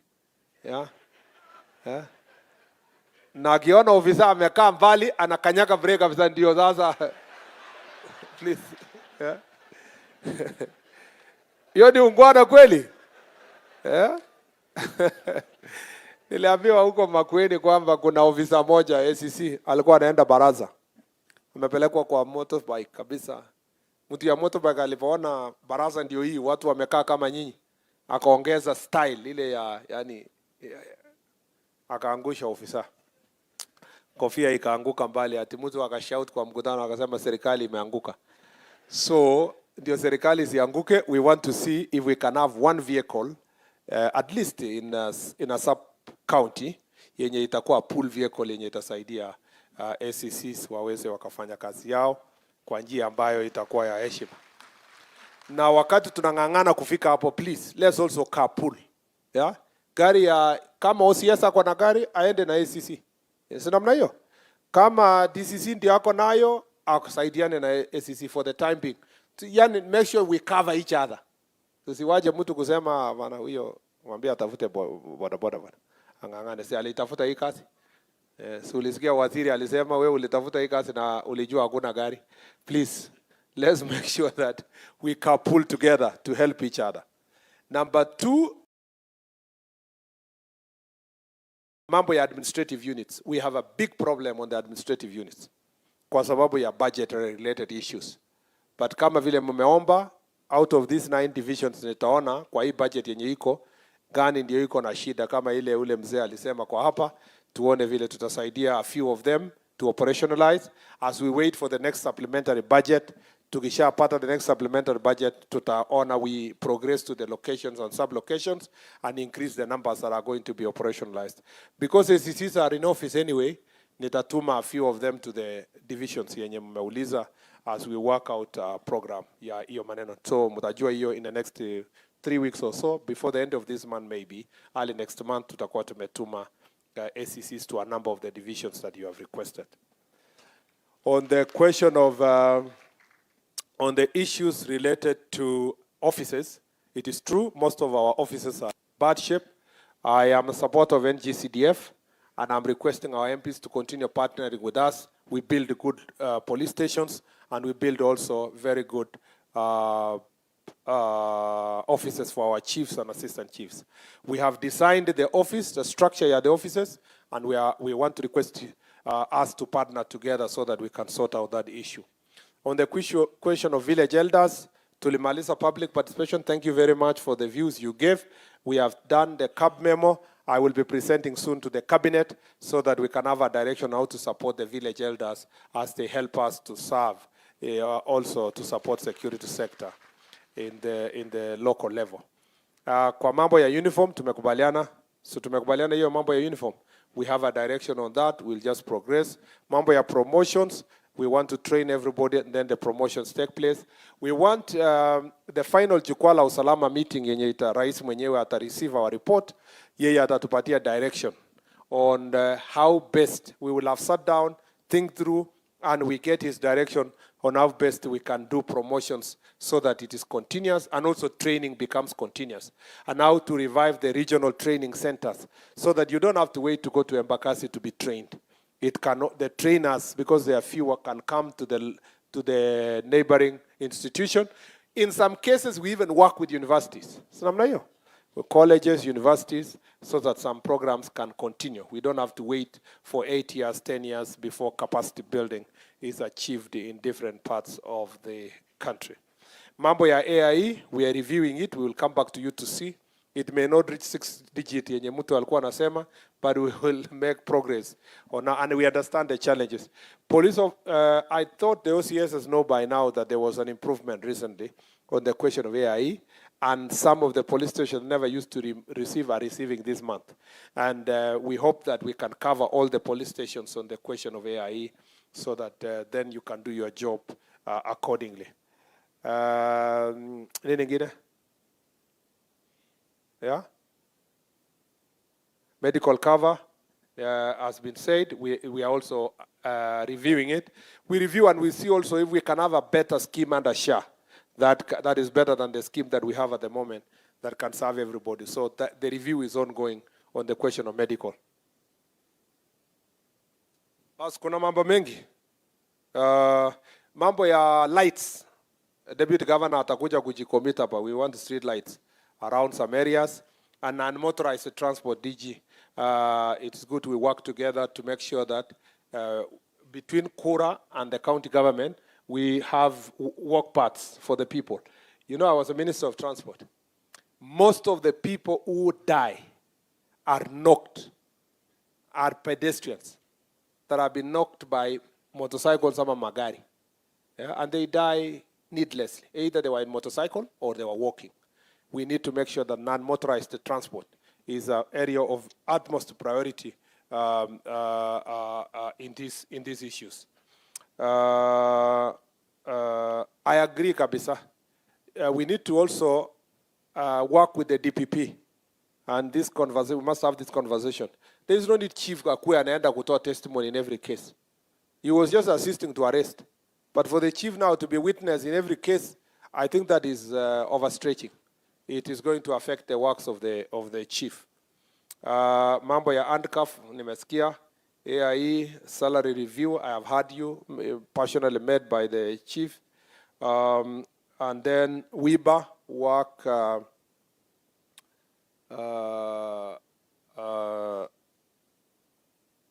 the compensation for injuries that occur in work, in the Work Injury Benefits Act. We need to extend it, and I agree with you, to other injuries gotten in process of operation. You know, if you are doing operation napiga changana umetandikwa, you should also be compensated in the process and so forth. So that I have heard you very well. statement of recording statement also where a chief is a suspect should be dignified. He's still a government officer. Yeah? Hakuna penye atatoroka ni chief. So OCS can just someone who say, tomorrow chief, asubuhi, kuja. Akikataa of course unamwendea. Especially kama ni a defilement. Hiyo sio chief. Hiyo sio mchungaji, hiyo ni mchinjaji. So kama huyo, but it's still a suspect until we sort it. Housing, sorry. I wanted to say that we are working with the housing ministry to build 17,000 houses for the police. And this county, of course, headquarters around, and a number of places is going to be beneficiary. We are going to streamline mambo ya housing, including for the SCCs where they live. Your case has been made passionately. That is one area that we must apply our mind properly to see what can be done. Gender desk is also important. We are going to make sure that that is skilled in all the police stations, and also maybe in the sub-counties to have a gender desk. Extraneous allowance, I've heard you. Mambo ya training, mapema, I've heard you. Support on prosecution, mambo ya banki, transfer policy. We're also going to work on a transfer policy. That is clear. Mtu anakaa mahali fulani for how long? Unless of course, it is extremely important for. There should be general principle, and then now there would be operation. You may have good skills. We need you to go and save the country in another place, so you have to go. Ama tuseme our officers wenye walikuwa promoted wakae hapo mpaka December. Yeah, cases like promotion, for example, they have to leave. Na pengine wako na watoto hapa, so but still we have to get them out of the station where they are. So logistics will be met, but we must give a human face to public service. Ama namna gani? Yenye mtu anasikizwa anasema mnaweza nipatia 3 months jameni mtoto amalize shule or something of that sort. Sometimes of course you have cases where, especially when it's women and they're the ones with the children, we have to be very careful. We are lucky sometimes the man where he's working, his family is elsewhere. Amewacha nyumbani or something like that. There was a study someone read in Nakuru that because of the nature of transfers and working conditions of officers, cases of divorce are very high. And he read some numbers. So we don't also want to break families in the course of performing our duties. It's important to support the family. Mambo ya gambling, I agree. We need to do a crackdown on gambling and gambling machines that are not licensed. Mambo ya strength, police strength will be sorted by the hiring that is coming up. Mental health issues, we are very passionate about mental health. And so any police officer, our police officers wenye wamejaa everywhere na ni addicts ya pombe tuwapeleke tuwapeleke rehabilitation center. Lakini also I agree with the OCS who said you can't take mtu rehabilitation today, tomorrow, sasa tuna discharge you in public interest, aendelee na rehabilitation na family. Sinamna hiyo? Yeah, there is only so far you can do. You can't rehabilitate someone who is 30 and take them to rehab continuously for the next 20 years or another 30 years. There has to be a limit. So that policy will be worked out. Transfer policy, recognition, reward program, I agree. We need to come up with a period of time where we come together, recognize who has done what, reward them, celebrate them. It doesn't have to be a lot of money. Hata mtu akipewa 1,000 shillings, lakini amewekwa hapa, ameambiwa this is the best OCS. It goes into, anapewe certificate ya kusema, recognized as the best OCS in Kisii County this year. That goes into their growth as a person. The same to chiefs and everybody. I agree with you entirely. Wanasiasa, we will protect you. But we have to go and think about this thing properly because it's being raised everywhere. Tuliambiwa na SCC fulani tukiwa Nakuru that she used to be in Kericho in Kipkeli Onuko. Ati aliambiwa na mama anapika changa, alimwambia you will be transferred anytime. You will not last 1 month here. So hata hakuwa amejipanga ati kuna transfer. Alikuwa amefika tu huko 6 months. And surely in 1 week, transfer. Wewe ukifikiria what happened in that situation? Nini inaweza kuwa ilifanyika hapo?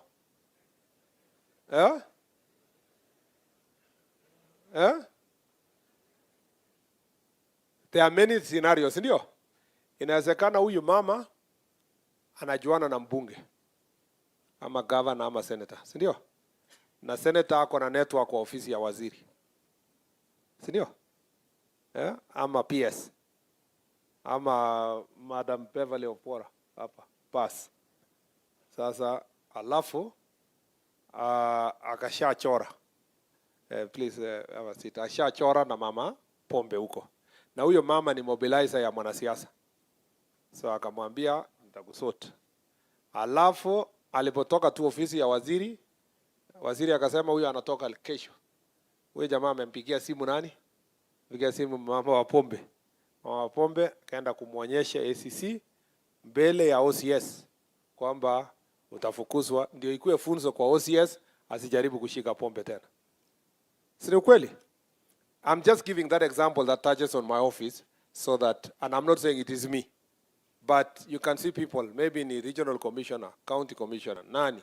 So people are throwing influence all over politically, and we are agreeing for political expediency.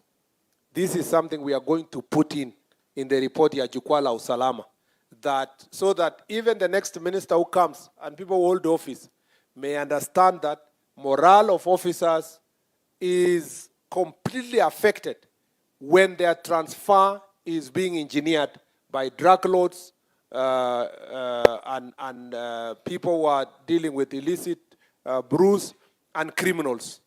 Ama mnasemaje? That must be in the report, and it must be something that sensitization must happen at the office of a senior sisi huku. Shida ni huku. So namna hiyo, shida iko upande huku kwetu, and we must be able to sort that issue, and I agree entirely. I think I can say so many things, but you know, not everything was supposed to be answered here. Mambo ya CCTV for security, please, Governor, DG, we have to think again. There might be need for county directive kwamba people who own buildings in urban areas like Kisii town becomes mandatory to have CCTV in your building. That will help in a great deal when you are doing investigations. So that even as we ask the government to put CCTV cameras around the city and so forth, maybe we can start with what is very easy. Because if everybody wires their buildings, it takes about maybe 200,000 wameweka CCTV mzuri, na ni mtu mwanabiashara kubwa, ako na supermarket, ako na building, ako na rentals, ako na nini, they can be able to help now the DCI when they are doing investigations, as we've seen in the past. That has helped a great deal. I have so many things to talk about. Thank you, students. They have spoken very well, and everybody else in this sector. Na kwa sababu hatuwezi kumaliza maneno yote, ningependa tufungie hapa. Si namna hiyo? Kwa sababu you have been a very patient people. Now it is my humble duty to invite Mheshimiwa Zair akuje aseme machache na onyeshane viongozi wenye wako hapa, alafu aite DG bas, alafu tufungie hapo. Asante sana. Thank you very much, Mheshimiwa.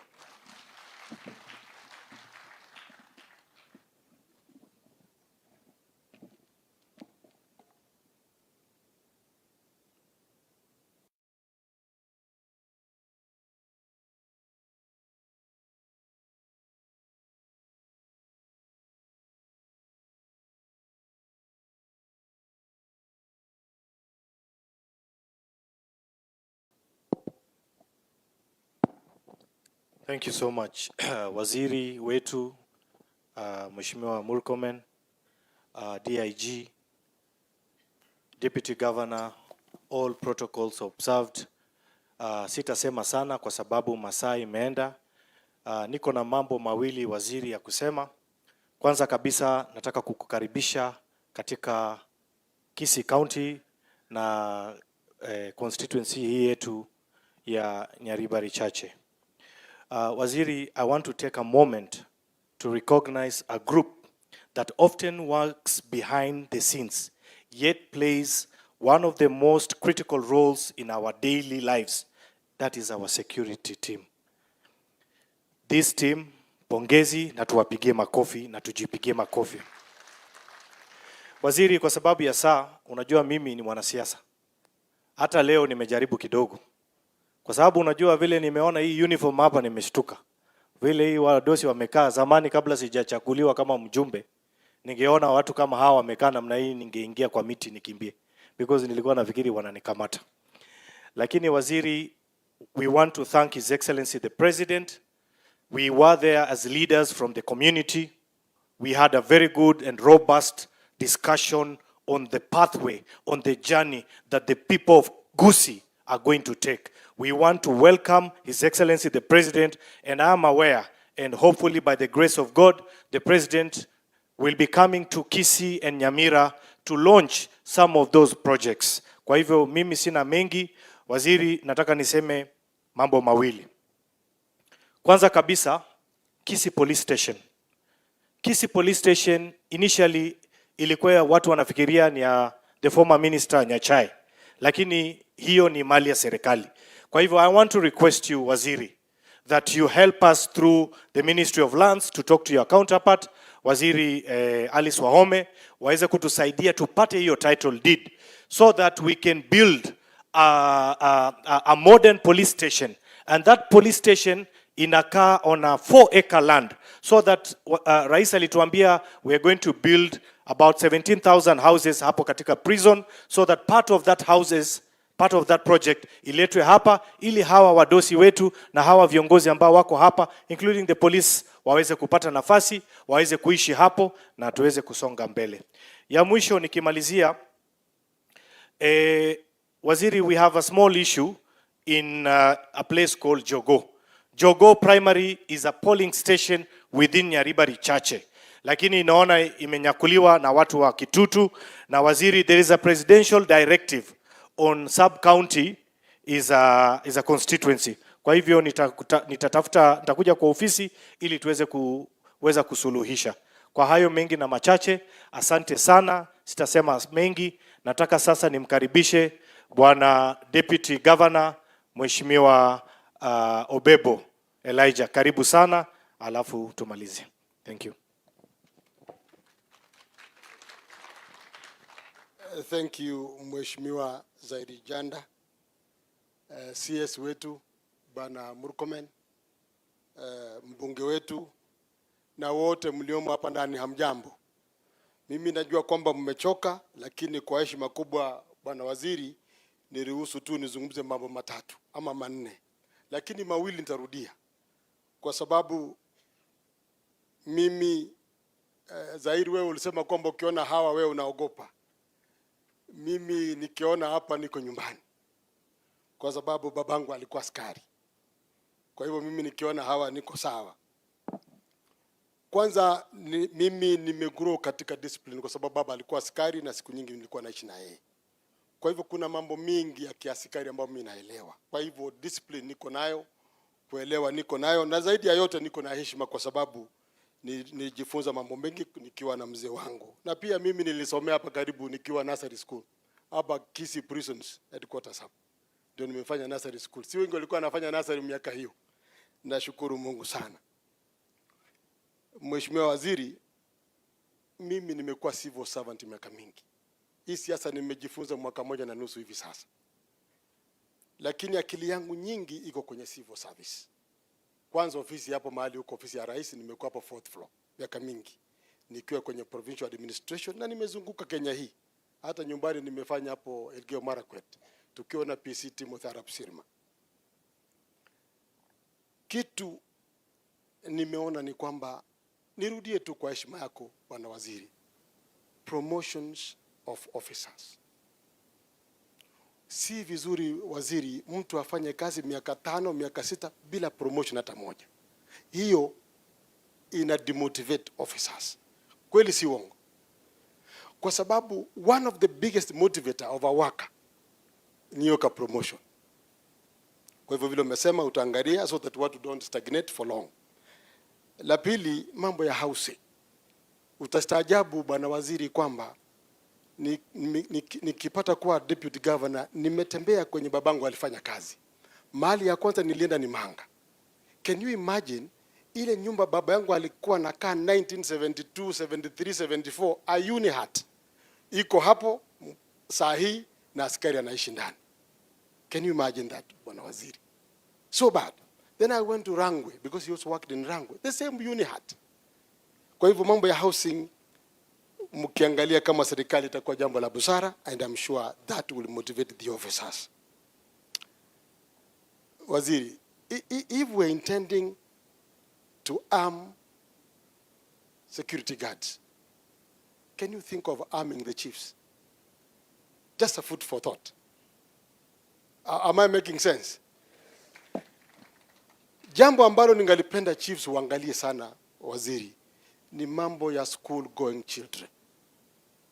Ajabu, tena wakati huu you will find kwamba kuna watoto ambao waendi shule na shule ni free. Chiefs, tafadhali do something and make sure those kids go to school.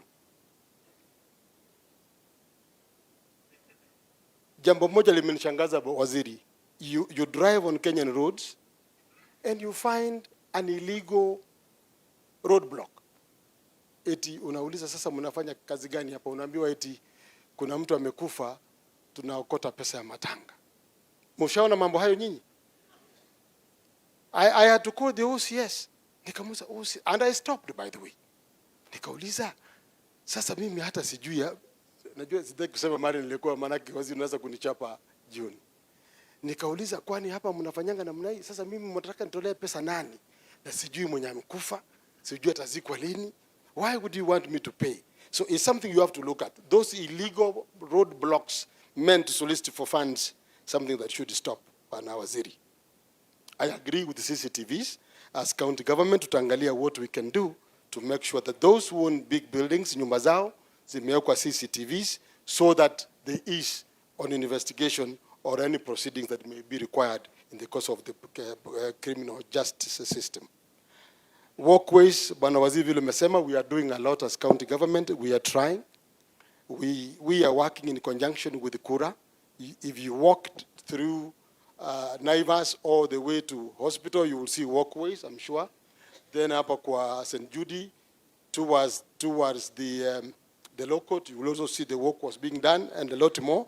So that is intended to ease, the risk of being knocked down. But watu wetu pia, Bwana Waziri, ndio hao. Sometimes ile walkway inabadilishwa kuwa sasa ni mahali pa hawking. Mshaona mambo hayo?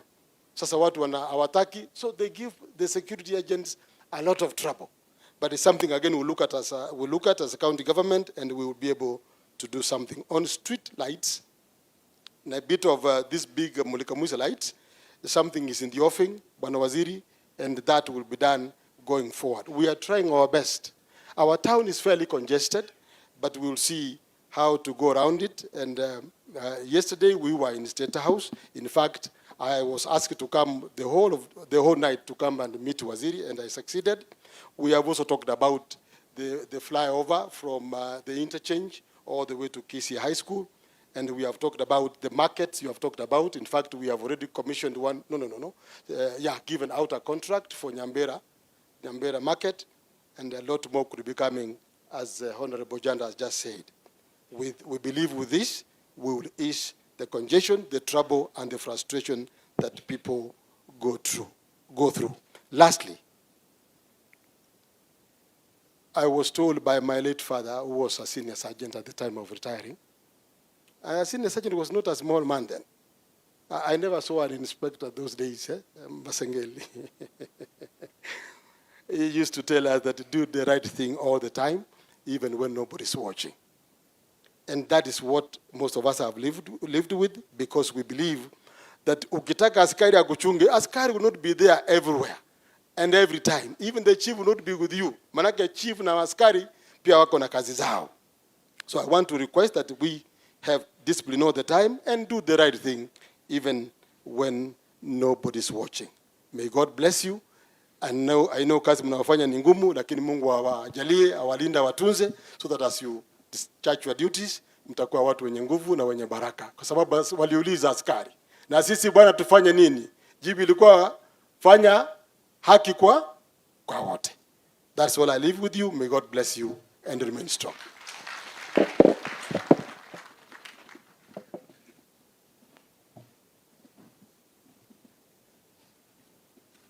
Pigeni makofi DG again. Mnajisikia aje askari mkiona kijana wenu? Hata kama ni mzee, lakini you can imagine this is your child in a few years to come. Yeah.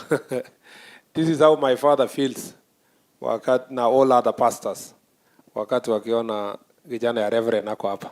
So hata polisi mjisikie mzuri mkiona kijana ya polisi akiwa hapa. Tupigie makofi. Yeah, tupigie kijana ya polisi makofi. Thank you very much DG. Very much, asante sana. Thank you Zair. And thank you the entire leadership. I know mlikuwa Nairobi wote, lakini you took your time to come all the way, both of you to come to be with me, together with the women rep, Honorable Soro na wengine wenye waliondoka tayari, na washukuru sana. To keep a politician akae chini for 5 hours, asikise chief na assistant chief, sio rahisi. Si ni ukweli? Si wanahangaishanga nyinyi kwa ground? Anafika mkutano ya chief anasema ako na haraka sana, ifana chief. Chief anasema yake na anatoka, si ndio? Hata mazishi mkiwa huko nyumbani. Yeah? Wanafika mazishi, ajui nani amekufa.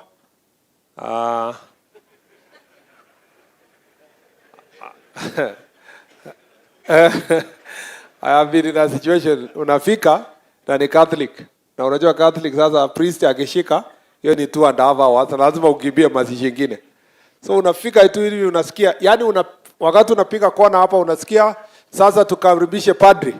So unakimbia hapa, padri anakuonea huruma, anasema haya kuja useme basi. So wakati anakuita unauliza mwenye wako hapo nani amekufa. Na ile picha unaona kwa hapa sio clear. Kumbe ni mzee wa Lejo Maria ndio amekufa. Wewe unasimama unasema poleni kwa kumpoteza mama. Unaambiwa hapana ni jamaa. Yeah. Unaanza kuongeza unasema sasa lakini tutasaidiana pamoja kusomesha watoto yake. Unaambiwa alikuwa 105 years. Mtoto yake ya kwanza ni 80, you know. Na wewe unataka usomeshe na hata hujawahi chaguliwa. So hiyo ndio shida tunakuanga nayo. Alafu unaongea, unaharakisha, unakimbia ingine tena mwenye ujui nani amekufa, uliambiwa tu kuna mazishi upande ule. So lakini to have them be patient this far, tuwapigie makofi jameni. Tunasema tunashukuru sana. Hii ni heshima kwetu sisi na heshima kwa machiefs wetu na wote. I know kuna neno hapa imesema kuhusu arming the chiefs. It's a challenge even if we wanted to do so because sio kila mahali, sio kila corner. There is a lot of procedure by the time you are giving.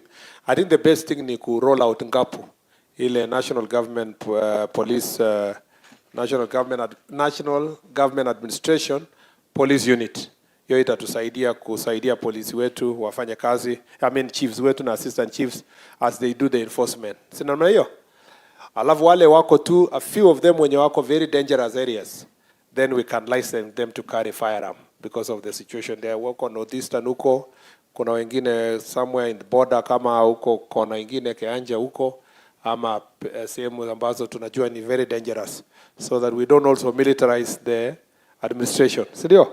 Tuna keep it to people who are in border areas, banditry, they have specific targets or challenges they have. Bas, so tumemaliza mkutano yetu na chief. Sasa tukikutana huko mashinani tusalimiane, si ndio? Ya tusalimiane nini? Unasema tulikuwa kwa ile mkutano, hata kama nimesahau na nikumbusha, unasema tulikuwa pamoja. Pombe nimepigana nayo hapa. Nikikuja baraza kwako ama kufungua project, kama nimekuja na rais ama nimekuja na mbunge fulani, make sure you make a step kunisalimia. Na ukinisalimia kama chief, huwezi enda tu nyumbani na mkono tu hivyo. Utakuwa umekutana na waziri, si ndio? Kunisalimia, mama atakula kitu jioni, si ndio? Kwa hivyo mimi nawashukuru sana. Sasa ndio atufungie hii mkutano. Wacha nimpatie Deputy Inspector General of Police Bwana Gilbert Masengeli atufungie mkutano. Thank you so much, sir. Sorry, I forgot something. Just sit kidogo. Tuliuliza wananchi maswali. Kuna wananchi walikuwa wanatufuata online. So wameuliza maswali yafuatayo. I want you to just listen for your interest. Number one, mtu anaitwa Sospita Cathens amesema kwa Facebook, the bribery along Kisii Migori Road is top notch. The usual chai we knew to police officers is no longer chai. It is now chai and cake. Leo hawajakuwa because you are around. We are overcharged by touts because of chai. Can you address that issue?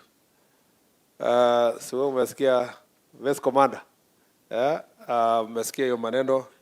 Na also Metalonga kwa wapi? I think he's the person in charge of mambo ya traffic kwa hii region. Ndio? County Commander. Sasa una Regional Commander Chikase. Chikase barabara ya Kisii Migori. Chai na punguza kwanza keki na umalize utoe chai. So that watu wa nini. To anzia keki leo itoke. And then Gwachi Sankara anasema address the issue of Ekarangesa. Ekarangesa ni illicit brews, ndio? Ekarangesa in Bomariba Keboe, to be specific. Hiyo ni which nani ni chief ya hiyo area? Chief. Uko wapi? Usiogope, umeambiwa feedback ya mwananchi. Don't wait until I ask. Yeah, thank you. So, umeambiwa chief, it has turned most youth to zombies. How watu wako no longer care about the next generation. Bora wachotewe. So, umechotewa chief? Hujachotewa? OCS wa hapo nani? OCS umesikia feedback ya wananchi kwa deal with the question of Ekarangesa. Imefanya watoto wakue zombies. George Vincent amesema, why don't we have a police post in Mogonga town and it's a crime zone? Mogonga town ni wapi? Nani ndio chief ya Mogonga town? The nearest police station iko wapi? Iko mbali? Iko mbali? Is it true vile George anasema Mogonga town iko na shida? Ni ukweli? Okay, so Madam County Regional Police Commandant ndio escalate to DIG so that is also considered. Alafu tumeuliza Wesley on Tita Anyona. Ichuni Police Station in Nyaribari Masaba constituency is complete 3 years now without posting officer. Our people walk a long distance to report traffic matters. Why are you not making it operational? Nyaribari Masaba constituency, Ichuni Police Station. Ichuni, nani anatoka huko? Chief. Ichuni. Kuna police station imejengwa pale na hakuna polisi. Are you sure? Vile imeulizwa. What could be the reason? Imejengwa lakini haijakuwa gazetted. Also the structure iko lakini haijakuwa gazetted. Yes sir. So DIG, please follow up on the gazettement. There is no need to waste a station that has been built. Thank you very much. Asante sana Bwana Wesley. DIG will follow up on gazettement. On the Bwana Josephat Orito, what about Bangi in Machoke Borabu? Bombaba. Bombaba na Changa. And nothing has been done. Machoke Borabu ni wapi? The whole constituency. Atinaitwa Bo? Oh, Bogonga. Oh, Bombaba. Hapo Bombaba ndio the right, ndio headquarters ya banki kwa huko. Wapi chief ya hiyo area? Wapi chief wa Bombaba? Ni ule tena. Si unaona iko shida hapo? Chief, banki iko aje hapo? Hebu nisikie kutoka kwako chief. Yes chief. Sir Bumbaba is our ward. I can be specific. We have Gesabakwa. Sir, last week I arrested 2 suspects with the three each brooms of bang. They were taken to court, sir, and still they are going with the case. Okay, we are working on it. Thank you, sir. Very good. So, the chief anajikaza amearrest wawili, wale wamebaki ng'ang'ana nao. Yeah. Na OCS ya hiyo area ni nani? OCS, please, saidia chief to sort out that issue. Thank you very much. Bush George anauliza, Chang'aa has finished some villages, especially Nyamache, sub-county environs, with your police team and chiefs being just a watchdog due to taking protection money. How can we eradicate the Chang'aa cash crop menace? Nyamache, sub-county is very big. Amesema which village? Some villages. It was a bit more general. Lakini wapi Nyamache, sub-county, DCC, Deputy County Commissioner. So umesikia? Yeah, umesikia kwa shida huko Nyamache. You have to deal with it. It's a menace. Kuna mtu anataka kuchangia hiyo? Yeah, let's leave it there. Wewe sio askari. Hata wewe ukichangia utacomplain tu kama huyo bado. Mimi nauliza wenye wako na wale wanajibu. Thomas Mwita, there is a lot of bangi that comes from the sites of Sirare border due to loopholes that exist along the border. Wanasias, how do you intend to counter it? I think we discussed that issue, and we have also discussed yesterday when we were in Migori.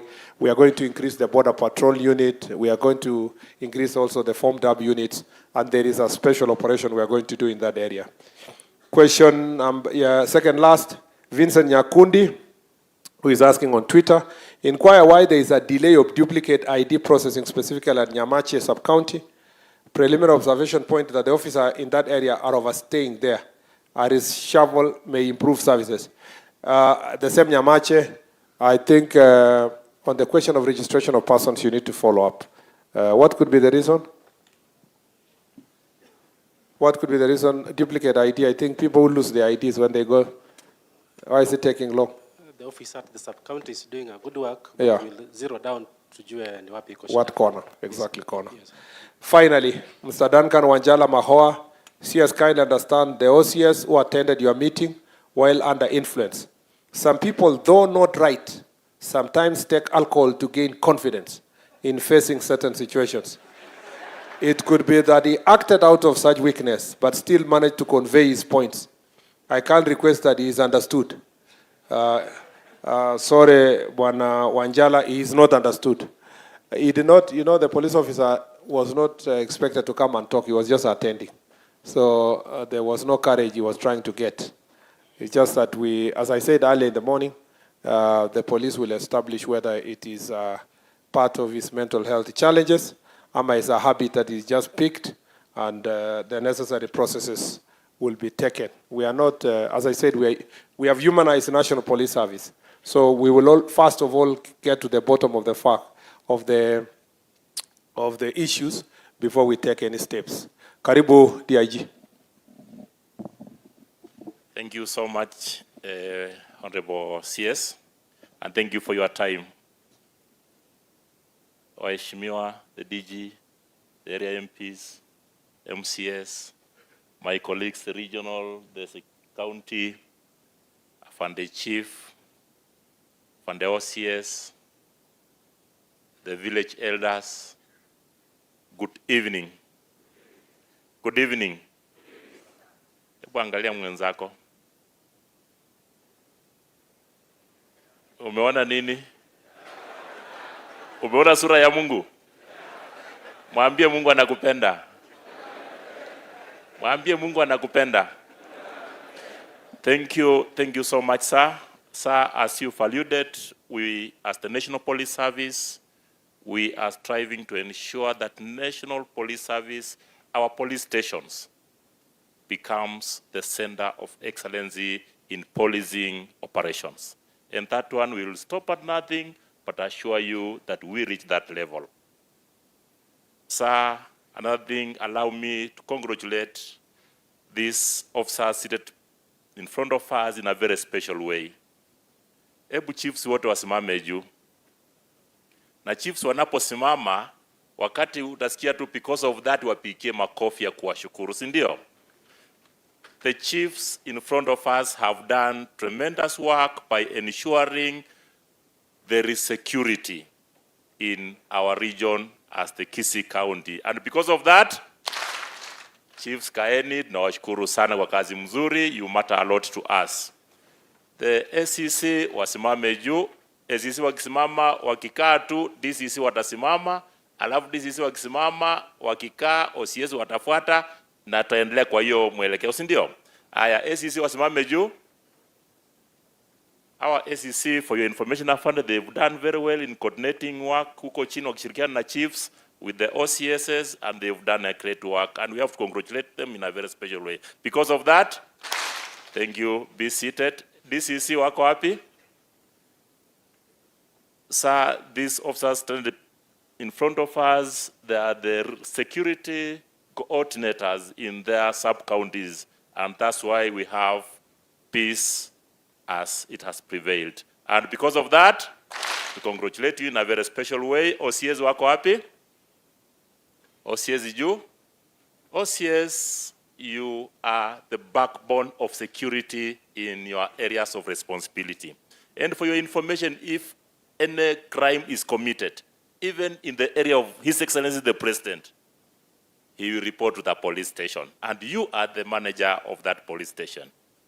I hope you promise that you will up your game to ensure that our core priority of security, safety being your responsibility of each and everyone, will reach there. And because of that, OCBD wasimame juu. Afande, these officers have a lot of experience, and for your information, they are coordinating very well with the DCC. And I also want to allude that most of them nimekuwa nao, kama huyu nilikuwa na yeye US tukisomea mambo ya explosives. Surprisingly alikuja akanipotelea, leo ndio nampata hako hapa. So they've done a very good job. We have to congratulate them, and because of that, wale village elders walikuja, wako wapi? Wasimame juu. The assistant chiefs and the village elders wasimame juu. The assistant chiefs na village elders wasimame juu kwa mpigo. This is where the primary security starts with. Without these officers standing in front of us, security haiwezi kuwa sawa. Sini ukweli? So we want to congratulate you in a very special way. Because of that, as you go knowing that we really embrace your effort and we will work towards the betterment of security in your areas of jurisdiction. We have our youth that have just spoken. Most of them are the presidents of the universities who are the champions of tomorrow. Where are they? The comrades. Wako nyuma ya tenti tayari, afande wanakusubiri nyuma ya tenti tayari. No worries, wamenipungia mkono wako hapo. To the youths, you are the champions of tomorrow. Ours is to pass on legacy to you guys. I'll urge you to respect the seniors at all times, as the Bible says in Ephesians 6:1. That is where you'll get the blessings. And Kenya belongs to you. And because of that, we have to congratulate them for that. Sir, allow me to say also to the prison officers, the correctional services, to stand up. These officers do a lot of work by ensuring that they start with the criminals, but at the end of it, they come out officers who have corrected their behaviors and are good people to integrate with their families and to the country as large. And because of that, we congratulate you all. Waheshimiwa, tayari makofi yenu imeingia kwa hao wale elders walikuwa pale. Sir, allow me to remind ourselves that when there is no enemy within us, the enemy outside will do us nothing. Sindio? I urge us, all of us, to unite, because one person cannot be people. But I with you, we can make a people. One tree cannot be a forest. Isn't it so? Many trees makes a forest. And one stone cannot make a mountain. But many makes, what am I saying? teamwork, coordination. We have to ensure that at all times we work hand in hand together to ensure that we are united to remove that external threat that might be coming in. Remember, your core priority is security. The safety of each and everyone is our responsibility. Sir, allow me also to remind ourselves that when the spiders are united, they can tie up a lion. Isn't it so? When they are united in one zone, they can tie up. Afande, I want us to remind ourselves that officers, we have to up our game. Tumeambiwa mambo mingi. Mumesikia hata afande mwenyewe anawasomea what the response from the public is. And there is a saying which says that a man who chases a cow with slippers will come back with the stories, not milk. Am I communicating? Avoid excuses. Work for the betterment of ensuring the security in your area of responsibility. Sir, I submit.